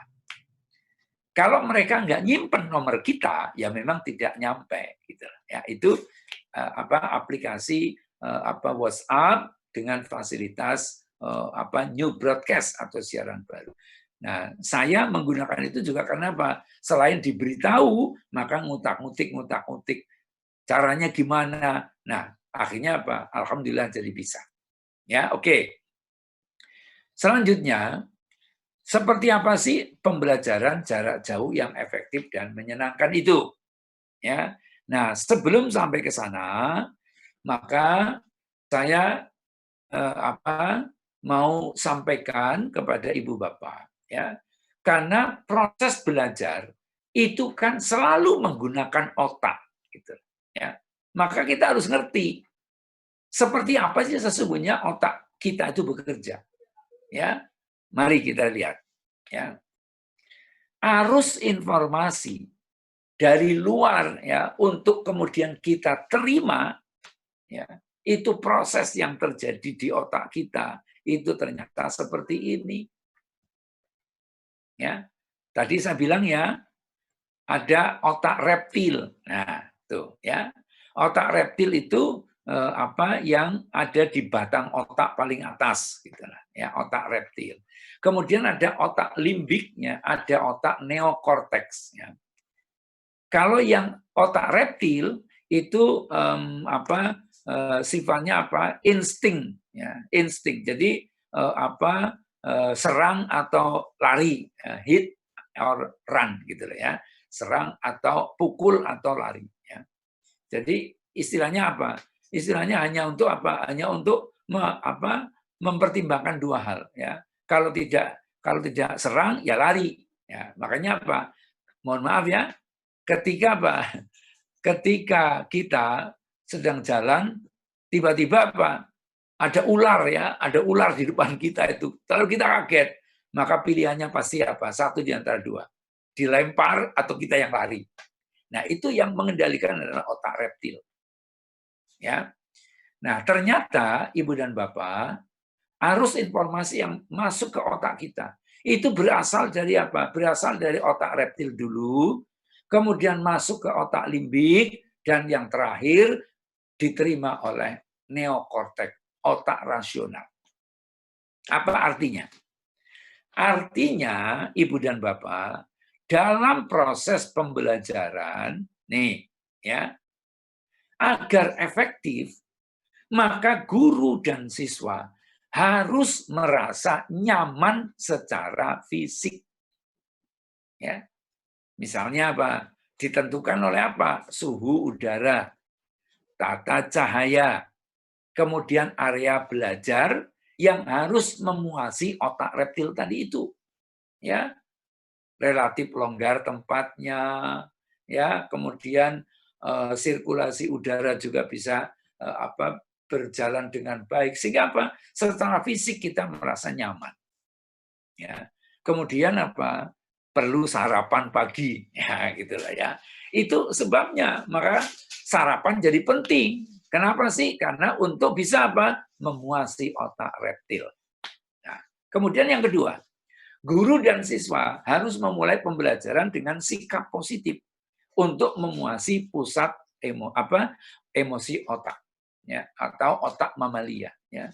Jadi kata-kata yang kita pakai haruslah kata-kata yang positif. Ya, maka saya kepada mahasiswa saya, Bapak Ibu, ya, ketika saya chatting dengan mereka di WA itu, saya katakan pada mereka, ya, adik-adik mahasiswa yang hebat dan tangguh. Itu untuk mata kuliah leadership atau kepemimpinan. Untuk mata kuliah strategi pemasaran, saya menyapa mereka adik-adik mahasiswa yang hebat dan kreatif. Nah, gitu ya. Jadi kalau kepemimpinan hebat dan tangguh, yang strategi pemasaran hebat dan kreatif. Nah, itulah yang disebut dengan apa? Sikap positif. Kata-kata yang saya pakai juga kata-kata positif. Ya. Nah, setelah kedua hal tadi terpenuhi, yang otak reptil terpuasi, otak emosi juga terpuasi, akhirnya Ibu dan Bapak, otak pemikir, ya, otak rasio tadi itu dapat bekerja dengan baik. Tuh, ya. Nah, oleh sebab itulah maka kita harus mulai pandai-pandai memilih kata-kata, memilih diksi yang tepat, ya, untuk berkomunikasi dengan murid-murid kita. Ya, sudah tidak boleh lagi kita, mohon maaf ya, hanya asal asal bicara, asal omong, tidak boleh lagi seperti itu. Ya, kata tolong diingat ya, itu lebih baik daripada jangan sampai lupa loh. Ya, jangan sampai lupa loh. Tapi akan lebih bagus tolong diingat ya. Nah, itu positif. Tapi kalau jangan sampai lupa loh, itu negatif. Oke, ya. Itu adalah hal yang pertama yang perlu saya sampaikan, ya. Kemudian yang kedua, ya, kekuatan memori dan kecakapan, ya, yang pada akhirnya kita miliki dan juga dimiliki oleh murid-murid kita. Ya, sunatullahnya itu ternyata seperti ini, Ibu dan Bapak. Ya, sesuatu yang sering diulang-ulang membentuk jalur khusus di dalam otak kita. Jadi ini, mohon maaf ya, nih, ini kan, wah, ini sudah dibesarkan berapa ratus kali nih, ya. Ini kan jaringan ini, networking ini. Sementara apa? Proses berpikir itu nanti ada gelombang elektromagnetik itu yang berjalan menyusuri jejaring ini. Nah, semakin sering maka jejaring ini semakin terbentuk. Karena apa? Ini bisa bisa nyambung, bisa putus. Ya, kalau kita tidak banyak melakukan sesuatu, lama-lama ini putus sehingga kita menjadi menjadi susah untuk mengingatnya. Itu contoh. Ya. Nah, sehingga kalau misalnya Bapak Ibu mendengar orang bilang teh botol, coba apa yang pertama kali keluar dari memori kita? Ibu Marni sebagai ketua panitia. Ya, kalau mendengar teh botol, itu apa yang pertama kali muncul, Bu Marni? Dingin, Pak. Itu minumnya enak, seger. Oke. Kalau merek yang pertama kali muncul apa? Merek teh botol. Sosro. Nah, tuh ya. Sudah ada yang bantu ya. Jadi pertama kali ketika kita mendengar teh botol, maka yang muncul pasti apa? Sosro. Ya. Kalau misalnya kita ngomong pasta gigi, yang muncul pertama kali boleh jadi Pepsodent. Ya. Kita ngomong misalnya apa? Penerbit buku Erlangga, kira-kira gitulah kira-kira ya. Yang pertama kali nongol, pertama kali muncul. Ya. Kenapa? Ya karena diulang-ulang. Nah, oleh sebab itu, kalau ibu bapak menjelaskan sesuatu ya kepada murid-murid, lalu sesuatu itu bapak ibu anggap penting, maka tolong ada stressing, ya, ada penekanan, kemudian diulang, ya. Biar apa? Biar masuk ke dalam memori jangka panjang, long term memory, ya, yang pada akhirnya mendorong ya orang memiliki kecakapan tertentu. Tuh ya, itu adalah yang kedua yang ingin saya sampaikan. Kemudian yang ketiga, modalitas belajar dan efektivitas. Mari kita lihat sekarang. Ya. Bayangkan ibu bapak, kalau otak murid-murid kita itu, ya, itu seperti apa? Seperti bola, di mana bola itu ada banyak lubangnya, tapi tidak besar lubangnya. Ya. Lubangnya relatif kecil-kecil. Kemudian Bapak Ibu mau memasukkan ilmu, memasukkan pengetahuan ke dalam otak anak kita. Itu yang mau dimasukkan itu ibaratnya kelereng. Ya. Kalau kelereng itu hanya dilempar begitu saja, tidak akan mudah masuk ke dalam bola yang berlubang-lubang tadi. Maka perlu dikasih sarana. Apa itu? Ya kita ngambil pralon atau kita ngambil selang, gitu ya. Maka yang pertama selangnya begini, mendatar seperti ini. Kelereng dimasukkan di ujung sini, tidak akan bergerak kalau tidak ditiup dari sini. Ya, itulah yang disebut dengan modalitas auditorial. Pakai ngomong. Ya. Kemudian yang kedua, pakai pralon tapi tingkat kemiringannya sudah mulai tinggi. Berarti ketika kelereng dimasukkan di sini, pelan tapi pasti kelereng itu akan bergeser dan kemudian masuk ke dalam bola yang ada lubangnya ini. Tapi yang paling dahsyat ya itu adalah ini ya, dengan tingkat kemiringan yang lebih tinggi lagi ya, yaitu modalitas kinestetik. Apa itu bentuknya?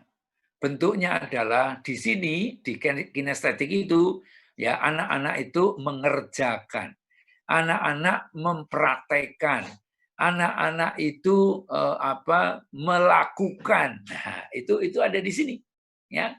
Kemudian yang di sini Bapak Ibu menunjukkan gambar, Bapak Ibu menunjukkan alat peraga, ya itu ada di sini. Nah, yang di sini Bapak Ibu ngomong terus. Ya. Udah capek ngomong terus gitu ya. Maka tingkat diterimanya oleh anak yang paling rendah. Nah, itulah sebabnya. Maka kenapa saya perlu menampilkan ya gambar seperti ini untuk apa? Untuk menggunakan modalitas visualnya Bapak Ibu ya. Kemudian tadi saya minta Ibu Bapak untuk apa? Untuk menulis angka Romawi 11 tambah 1 sama dengan 10 ya. Itu saya sedang mengaktifkan modalitas kinestetik Bapak Ibu. Ya.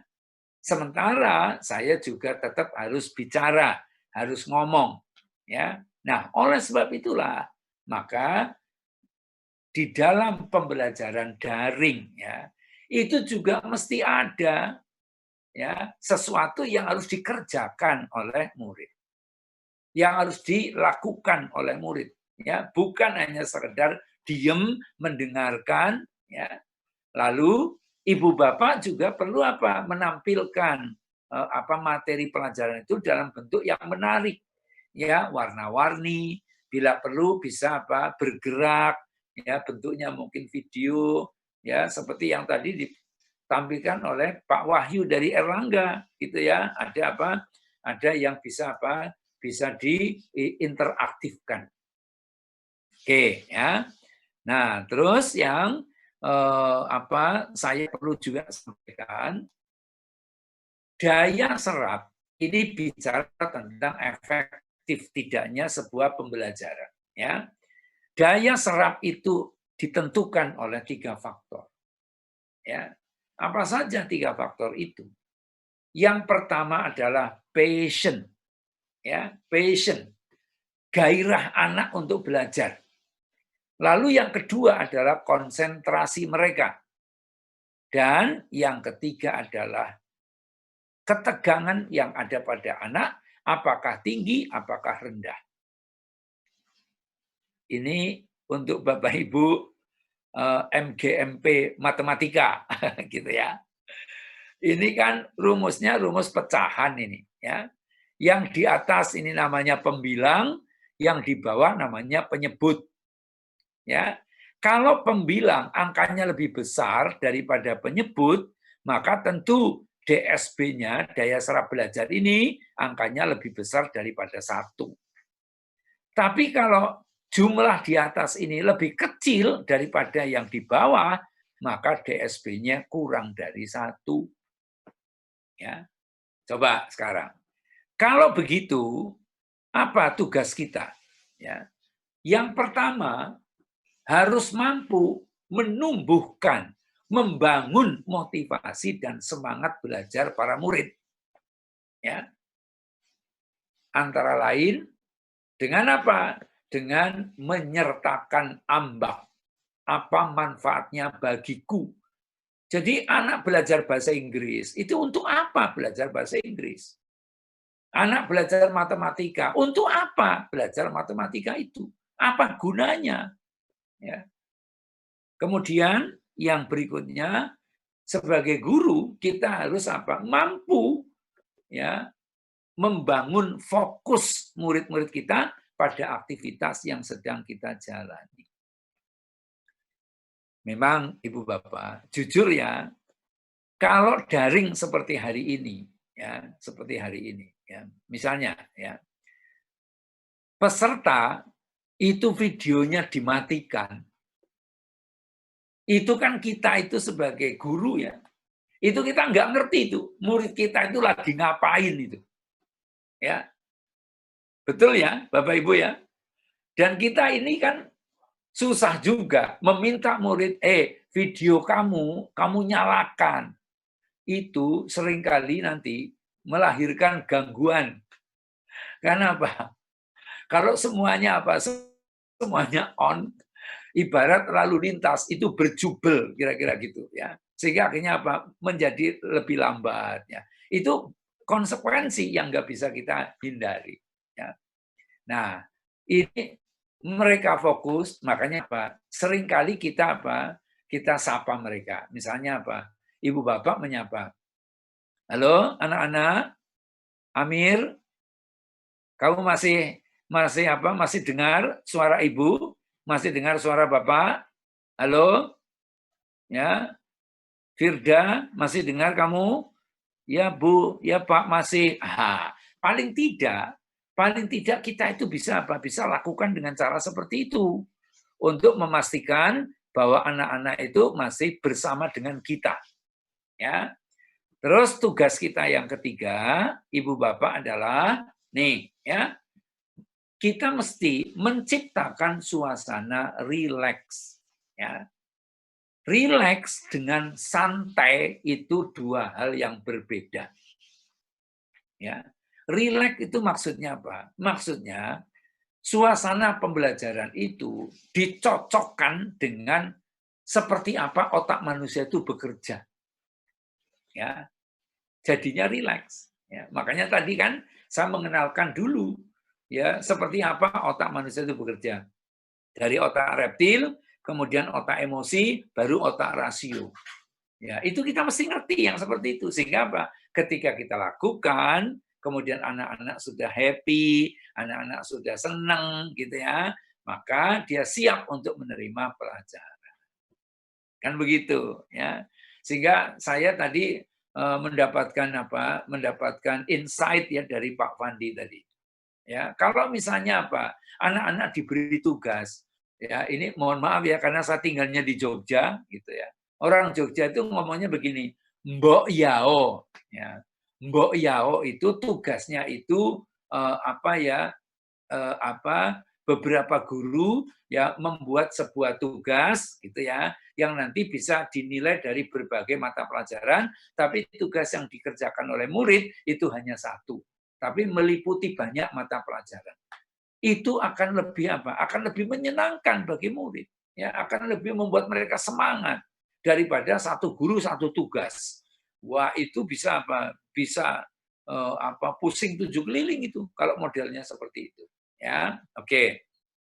Nah, sekarang implementasinya dalam pembelajaran daring itu seperti apa, ya, agar efektif dan menyenangkan. Nah, gitu ya. Yang pertama, Ibu Bapak yang saya hormati, ya, kita sebagai pendidik ya harus terlihat antusias ya saat kita mengajar. Karena antusiasme guru akan menular kepada murid-muridnya. Ya. Oleh sebab itulah saya sering mengatakan guru itu tidak ubahnya seperti aktor. Ya, sehingga gaya bicaranya pun juga gaya bicara kayak aktor. Ya, kapan saatnya intonasinya agak tinggi, kapan saatnya datar, dan kapan saatnya menurun. Ya, ini harus dimainkan sedemikian rupa, sehingga akhirnya murid juga terdorong untuk juga antusias. Ya, yang kedua, ciptakan kedekatan secara emosional. Ya, antara guru dengan peserta didik. Ya. Coba nih, Bapak Ibu yang saya hormati, anak bungsu saya ini baru masuk sebagai mahasiswa. Ya. Alhamdulillah diterima di Universitas Gadjah Mada di Teknik Fisika. Mulai dia daftar, kemudian nunggu pengumuman, lalu registrasi, sampai dengan kuliah mulai dijalankan, belum pernah ketemu dosen, belum pernah ketemu admisinya, fakultas, belum pernah. Lalu tiba-tiba kuliah sudah dimulai. Kalau dosen tidak sanggup menciptakan kedekatan secara emosional kepada mahasiswa, saya jamin mahasiswanya boring. Ya, mahasiswanya itu pasti pasti bakal stres itu, ya. Nah, oleh sebab itulah maka ketika kita di luar pelajaran kita bisa lakukan perbincangan via medsos, ya. Mau pakai WA silakan, mau pakai Facebook silakan, mau pakai Instagram juga, ya. Itu bagian dari menciptakan kedekatan secara emosional. Ya. Kalau yang saya lakukan dengan mahasiswa memang lebih banyak pakai WA, ya. Karena Karena saya juga tidak ingin mereka itu terbebani kuota, ya, kalau harus ngirim video dan lain-lain. Ya, oke. Kemudian yang ketiga, sajikan kisah-kisah inspiratif, ya, storytelling, ya, gitulah ya. Kenapa? Karena pada dasarnya, ya, semua orang itu suka kok mendengar kisah-kisah inspiratif, ya. Karena itu bagian dari kebutuhan ruhani, ya, dari setiap orang. Nah, maka walaupun Bapak Ibu ngajarnya matematika, kan tidak ada salahnya kalau Bapak Ibu bercerita tentang isi dari buku Chicken Soup of the Soul.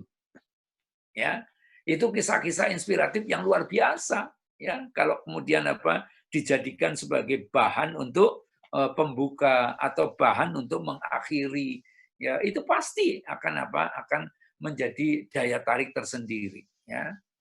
Dan Bapak Ibu mesti belajar juga menjadi pencerita, menjadi pendongeng yang oke, kira-kira begitu, ya. Kemudian yang keempat sekarang, hadirkan ambak pada setiap topik bahasan. Tadi saya sudah sampaikan ya, ambak itu apa manfaatnya bagiku. Ya, coba ini cuma contoh aja, contoh ya. Anak-anak belajar tentang logaritma, anak-anak belajar tentang integral diferensial misalnya gitu. Ketika saya tanya, ya, kamu belajar logaritma, itu buat apa sih? Ternyata rata-rata anak-anak itu nggak bisa jawab itu. Logaritma itu dipelajari untuk apa? Integral diferensial itu dipelajari untuk apa?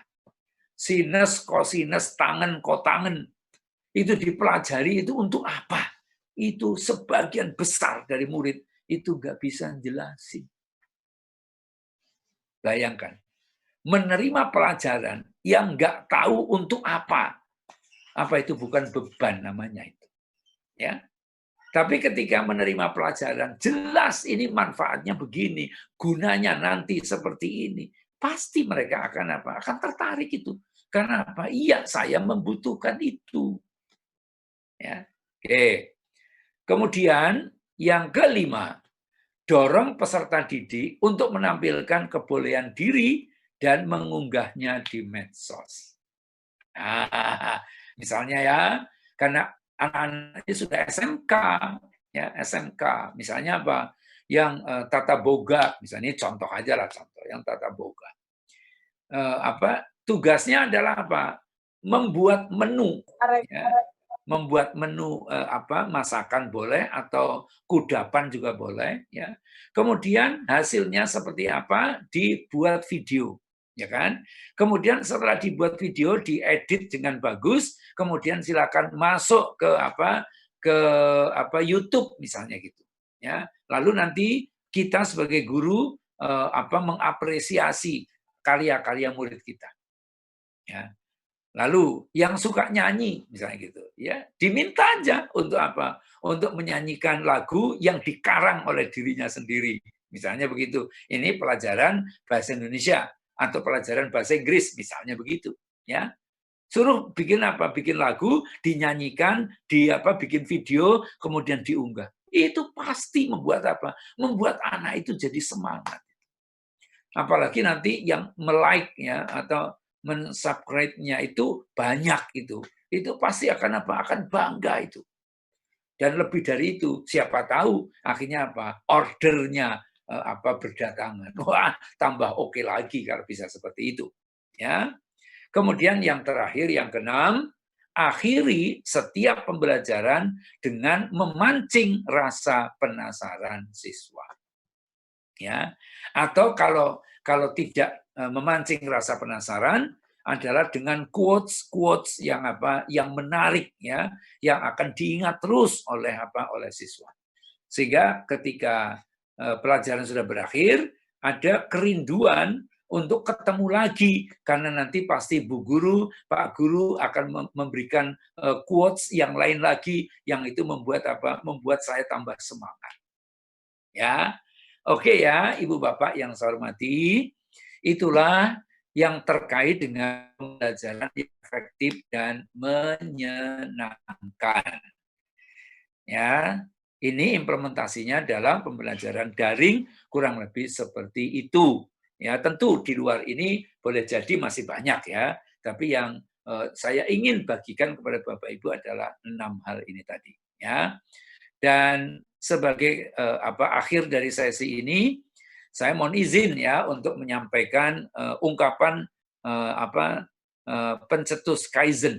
Ya, beliau bernama Profesor Masaaki Imai, ya, pencetus konsep Kaizen. Ya, dalam bahasa Inggrisnya Kaizen itu continuous improvement, perbaikan yang terus menerus. Ya, dalam bahasa Sanskerta itu Anggarda Paramita. Ya.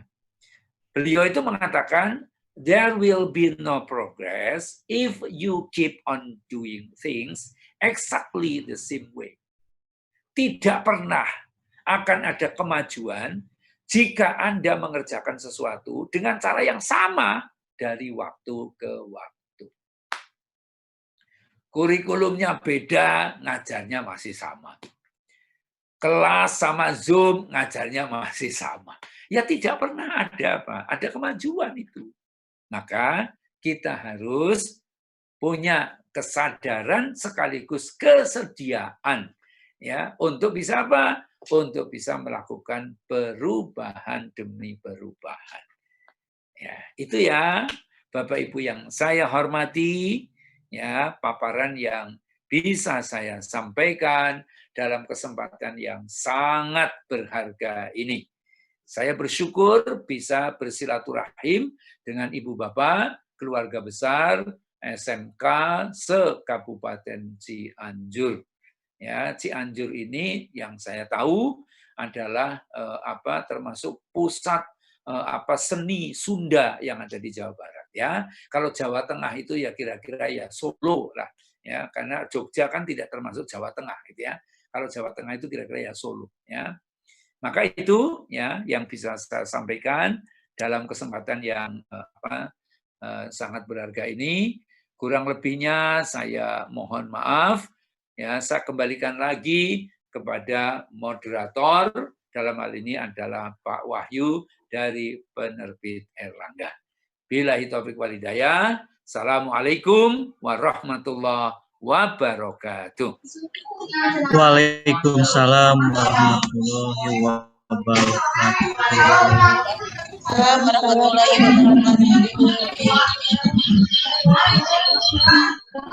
Waalaikumsalam warahmatullahi wabarakatuh.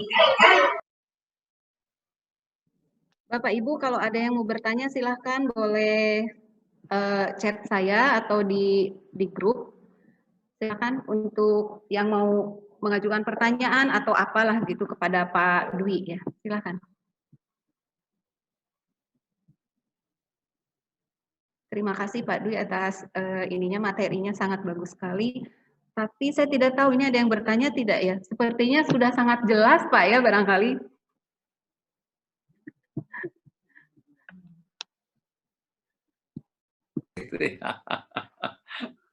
Terima kasih banyak kalau memang pemaparan saya langsung bisa ditangkap gitu ya. Nah, nanti tinggal yang berikutnya tentu saja adalah bagaimana sih itu bisa diimplementasikan gitu ya dalam tugas-tugas Bapak Ibu yang mulia itu. Karena tidak ada yang bertanya Pak, jadi saya saja yang bertanya Pak. Oh, boleh. Silakan. Mudah-mudahan ini juga mewakili teman-teman yang lain. Ya, silakan. Kalau ini mohon maaf yang bertanya Ibu siapa ini?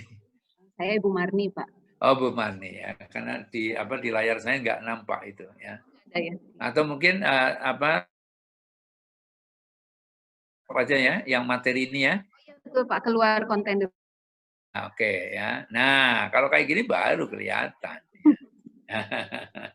Silakan Bu Marni. Kalau di sekolah saya nih Pak ya. Ya. Sama mungkin yang ke arah selatan juga sama Pak. Jadi, yang berhubungan dengan hal teknis ketika menyelenggarakan kegiatan pembelajaran daring. Ya. Pak ya misalnya sinyal internet tidak bagus. Oke. Ada juga siswa yang tidak memiliki Android. Ya, oke. Ada yang tidak terbeli kuota, Pak. Iya, baik. Itu. Nah, menurut Bapak nih, keterampilan apa? Ya berpikir ini, guru ini harus berpikir membuat kegiatan pembelajaran yang seperti apa gitu, Pak. Supaya bisa sampai kepada siswa gitu dan ya menyenangkan gitu buat mereka. Itu. Ya, oke. Baik, terima kasih ya Bu Marni ya. Untuk hal-hal yang seperti itu memang harus dicarikan alternatifnya, harus dicarikan cara yang lain gitu ya, cara yang lainnya. Nah, misalnya nih contoh ya, WA itu bisa dipakai ya untuk apa? Untuk proses pembelajaran dengan cara ngomong ya, pakai istilahnya voice begitu ya. Itu adalah salah satu alternatif ya. Kenapa sih? Karena menggunakan WA itu kan kalau saya tidak keliru memahami gitu ya. Ini kan tidak memakan banyak kuota ya kalau kita pakai WA ya kan. Bahkan ketika kita telepon pakai WA, video call sekalipun itu kan juga gratis kalau saya tidak keliru itu ya. Sehingga kita bisa ya menggunakan footnote tadi atau menggunakan video call. Memang kita harus harus bersabar gitu ya. Karena video call yang saya pahami itu bisa hanya berapa? 8 orang kalau nggak salah ya. Dengan di upgrade aplikasi yang terbaru itu bisa 8 orang yang bisa pakai video call itu. Nah, kalau ibu punya murid misalnya satu kelas itu 24 orang, berarti dibikin 3 grup gitu ya. Dengan jam yang berbeda. Itu adalah salah satu contoh jalan keluarnya ya. Kalau misalnya dengan WA juga nggak mungkin gitu ya. Kemudian dengan footnote juga nggak mungkin misalnya voice note juga nggak mungkin misalnya. Ya memang mau tidak mau harus harus dipilih cara-cara yang berbeda ya. Dengan cara itu misalnya ya murid diminta untuk bergiliran, misalnya datang ke sekolah mengambil tugas gitu ya. Kemudian tugas itu nanti dikerjakan. Nah, ini saya cuman mau usul nih ya, mau usul untuk membuat mindset murid itu menjadi berubah itu ya. Dalam pemahaman Yunani kuno Bu Marni ya, belajar itu ternyata banyak diterjemahkan sebagai sebagai urusan orang tua. Jadi seperti diarahkan seperti pekerjaan. Bukan permainan. Ya. Padahal namanya anak-anak ya, apalagi anak-anak masih SD ya. Itu pasti mereka masih suka bermain toh. Ya. Tapi ketika dikasih PR ya, PR itu kepanjangannya apa coba? Pekerjaan rumah. Jadi belajar itu akhirnya didekatkan seperti seperti pekerjaan. Ya. Bukan lagi sebuah keasikan gitu loh. Ya. Padahal sesungguhnya kita bisa. Ya, misalnya memberikan tugas kreatif. Nah, misalnya gitu ya. Tugas kreatif kepada siswa untuk dikerjakan di rumah. Gitu. Jadi tidak selalu menggunakan kata atau istilah PR yang itu sudah dipahami sebagai pekerjaan rumah. Nerima itu langsung jadi beban itu. Kenapa? Ini pekerjaan rumah. Ya, apalagi, mohon maaf, saya pernah juga jadi murid, Bu ya.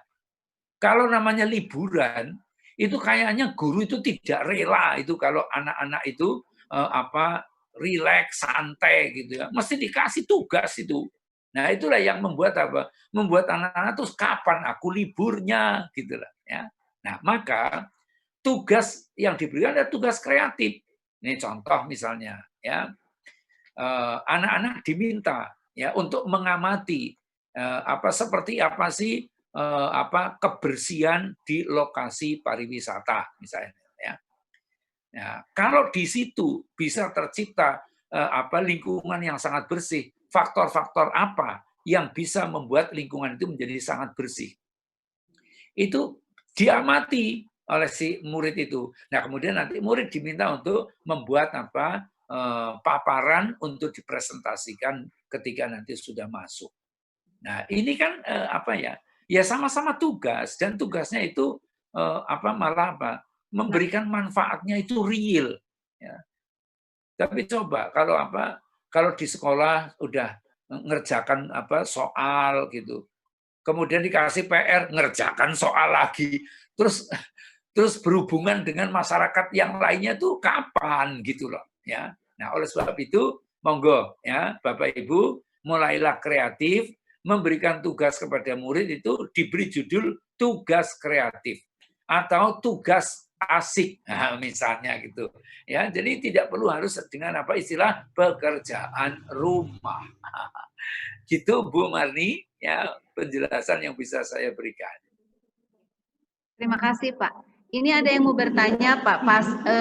Ini Ibu atau Bapak ya? Saya tidak tahu namanya. Senja Budiman. Mangga mau langsung Bu Pak Senja atau Ibu Senja ini ya? Saya nggak tahu.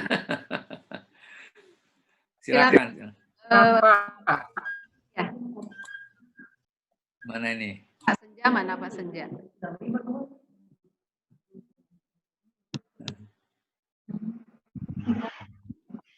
Nih, Pak Senja. Pak Senja apa Bu Senja ya? Karena tidak muncul videonya ini. Ah, baru sekarang ini. Ternyata pria, ini Bapak berarti ya. Bapak Senja Budiman. Ya, silakan.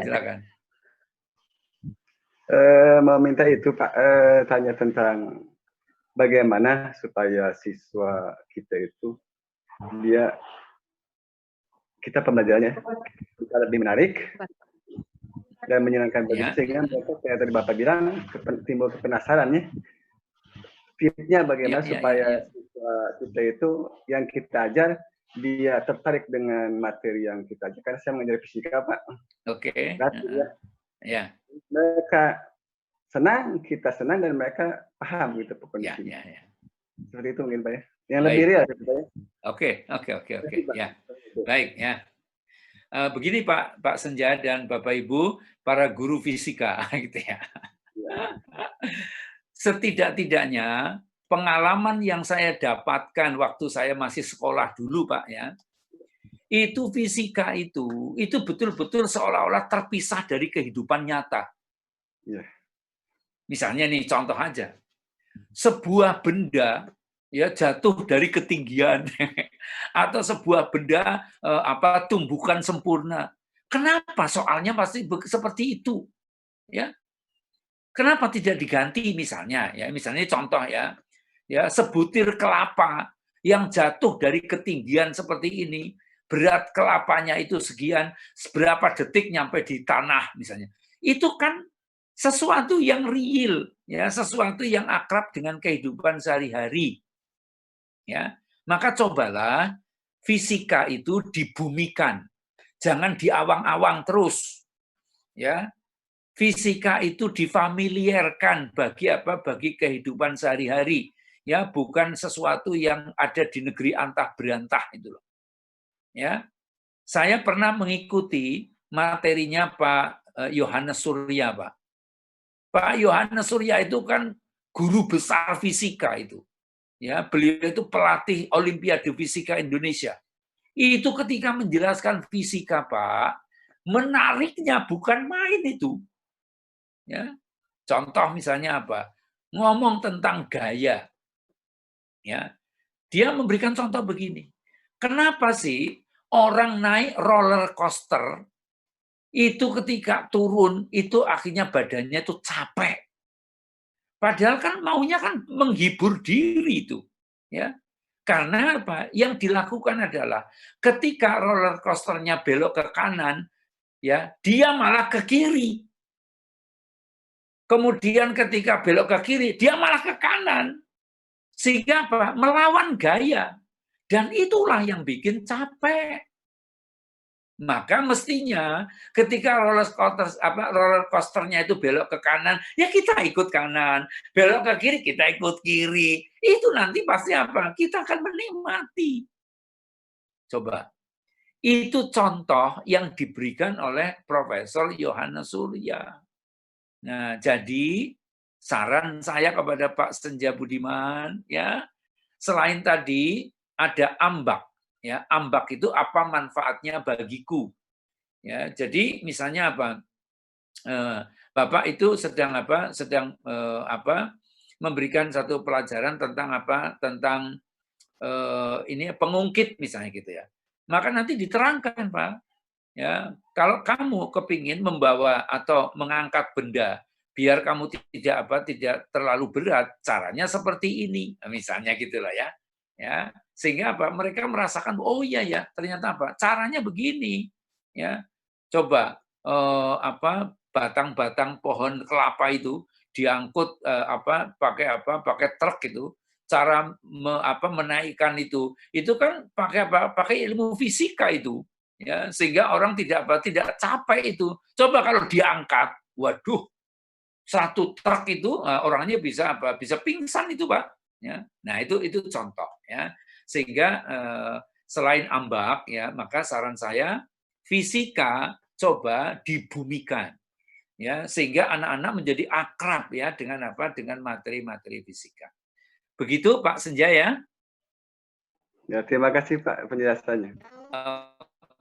Bagaimana cara membuat siswa yang berasal dari golongan ekonomi lemah ke bawah, katanya ekonomi ini mungkin lah gitu ya, yang keluarganya bercerai, daerah dengan topografi geografis pegunungan, katanya mendapat sinyal yang stabil.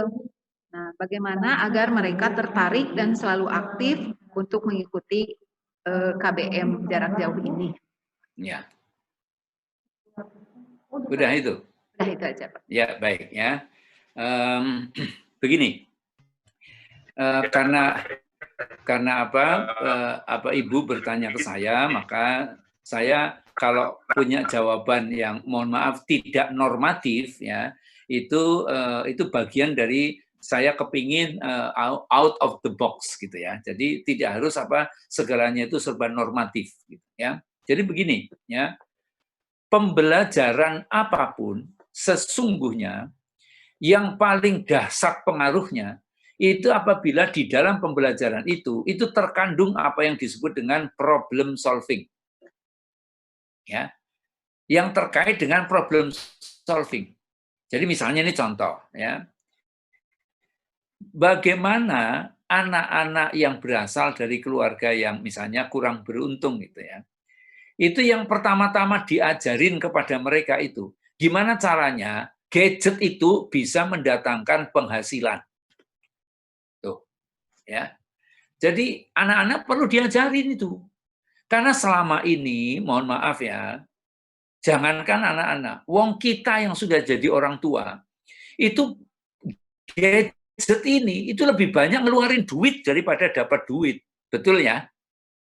Sehingga mohon maaf ini, mereka merasa bahwa saya untuk beli kuota saja itu duitnya itu tidak ada, terus bagaimana saya harus aktif ikut terus. Nah, maka itu dulu yang harus diselesaikan. Ya, maka ajari mereka menggunakan gadget ini untuk jualan, udah langsung saja. Ya, untuk jualan itu. Ya. Kalau mereka tidak punya produk, ya, misalnya, maka produknya orang lain yang dijual.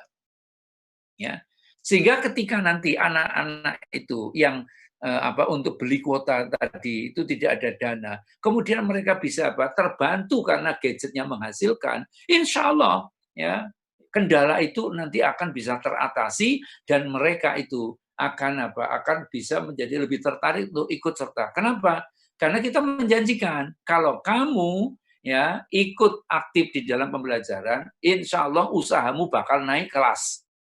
Ya, kalau sekarang omsetnya per bulan, ya, kamu baru 500.000, nanti ada tips-tips dari ibu, tips-tips dari bapak, ya, biar biar omsetmu menjadi 1 juta dalam 1 bulan. Tapi caranya apa? Kamu harus aktif ikut pelajaran. Karena di dalam pelajaran itu nanti ibu akan bagikan tips untuk kalian semuanya. Misalnya begitu, ya. Karena kalau yang jadi persoalan utama itu belum terselesaikan, kita mau bujuk, kita mau persuasi seperti apa, ya tidak akan tergerak, wong hambatannya itu belum teratasi kok, gitu, ya. Jadi coba yang menjadi problema yang dihadapi itu coba diselesaikan, ya. Saya juga begitu, Bu, ya, terhadap mahasiswa-mahasiswa saya. Itu sekarang itu mereka itu sudah banyak ya yang melakukan bisnis itu, ya. Jadi berbasis gadget ini mereka punya usaha, ya, sehingga ketika mata kuliah strategi pemasaran, ya, kemudian mereka sudah punya bisnis, kemudian bisnisnya itu dilaporkan ke saya, sudah langsung saya kasih nilai A, Bu, ya, saya kasih langsung nilai A itu. Nggak usah pakai macam-macam sudah. Ya, kenapa? Karena ilmunya itu sudah diterapkan. Ya, bukan hanya sekedar berhenti pada pada proses kognitif. Ya, tapi sudah menjadi bagian dari psikomotorik mereka. Dijalani itu. Konsep-konsep marketing itu mereka lakukan. Ya sudah, untuk apa kalau tidak dikasih nilai A? Wong mereka jelas-jelas sudah melaksanakan kok. Begitu kurang lebih ya. Bu Rani cukup ya? Atau Bu Rani masih mau ini? Bu Rani-nya nggak tahu kemana. Masih ini sinyal kurang bagus. Iya, kayaknya sinyal yang kurang bagus itu. Silakan Bapak dan Ibu, kalau masih ada yang mau bertanya, masih ada waktu kita.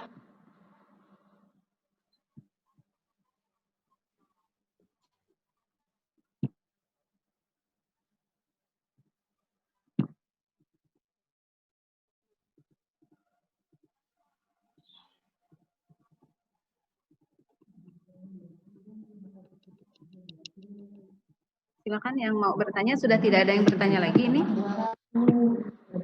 Oh ini Pak, ada yang ini di grup, katanya tidak kalau materi yang Bapak share tadi, yang Bapak sampaikan tadi, kita bisa dapat tidak? Boleh. Tentang itu, insya Allah saya kirim ke ke Pak Aldin ya. Nanti Ibu Bapak bisa berhubungan dengan Pak Aldin ya dari Erlangga. Jadi insya Allah nanti setelah acara ini selesai, nanti saya kirim ke emailnya Pak Aldin. Silakan nanti Bapak Ibu bisa berhubungan dengan Pak Aldin. Saya kira begitu Bu, ya Bu Marni ya. Ini ada beberapa nih Pak, katanya cukup Bu Marni, terima kasih banyak, mantap, sangat jelas, Pak bagus. Apalagi keren katanya Pak.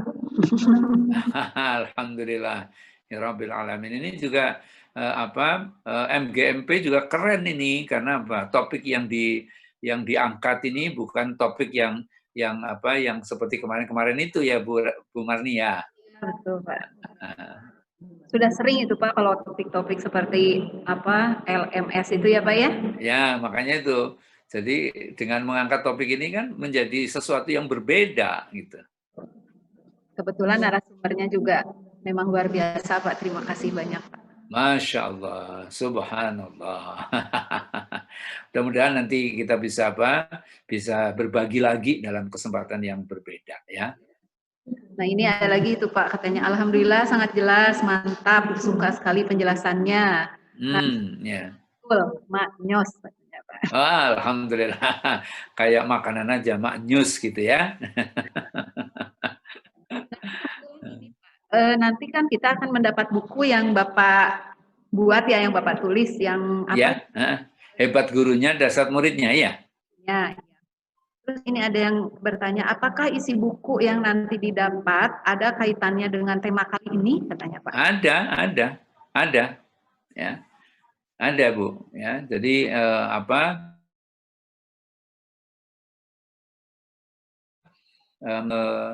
saya maksudkan ya untuk untuk membuat Bapak Ibu guru ini kira-kira gitu ya, perlunya perubahan. Lalu perubahan itu dimulai dari mana, kemudian nanti dijalani dengan seperti apa. Nah itu saya menjelaskan di dalam buku itu seperti proses metamorfosa ya. Jadi misalnya ketika masih fasenya fase ulat ya. Itu kayak apa? Terima kasih atas partisipasinya, terima kasih atas kehadirannya. Link daftar hadir sudah di-share di WA group ya. Untuk sertifikat nanti akan kita oleh narasumber sertifikatnya dan ditandatangan oleh pihak KCD. Kemudian untuk buku juga nanti akan kita kirim segera ya setelah kegiatan ini selesai. Baiklah, saya tutup saja barangkali ini. Terima kasih atas kehadirannya. Mohon maaf apabila ada kekurangan atau kesalahan kata. Wabillahi taufik wal hidayah. Wassalamualaikum warahmatullahi wabarakatuh. Waalaikumsalam warahmatullahi wabarakatuh. Mungkin sebelum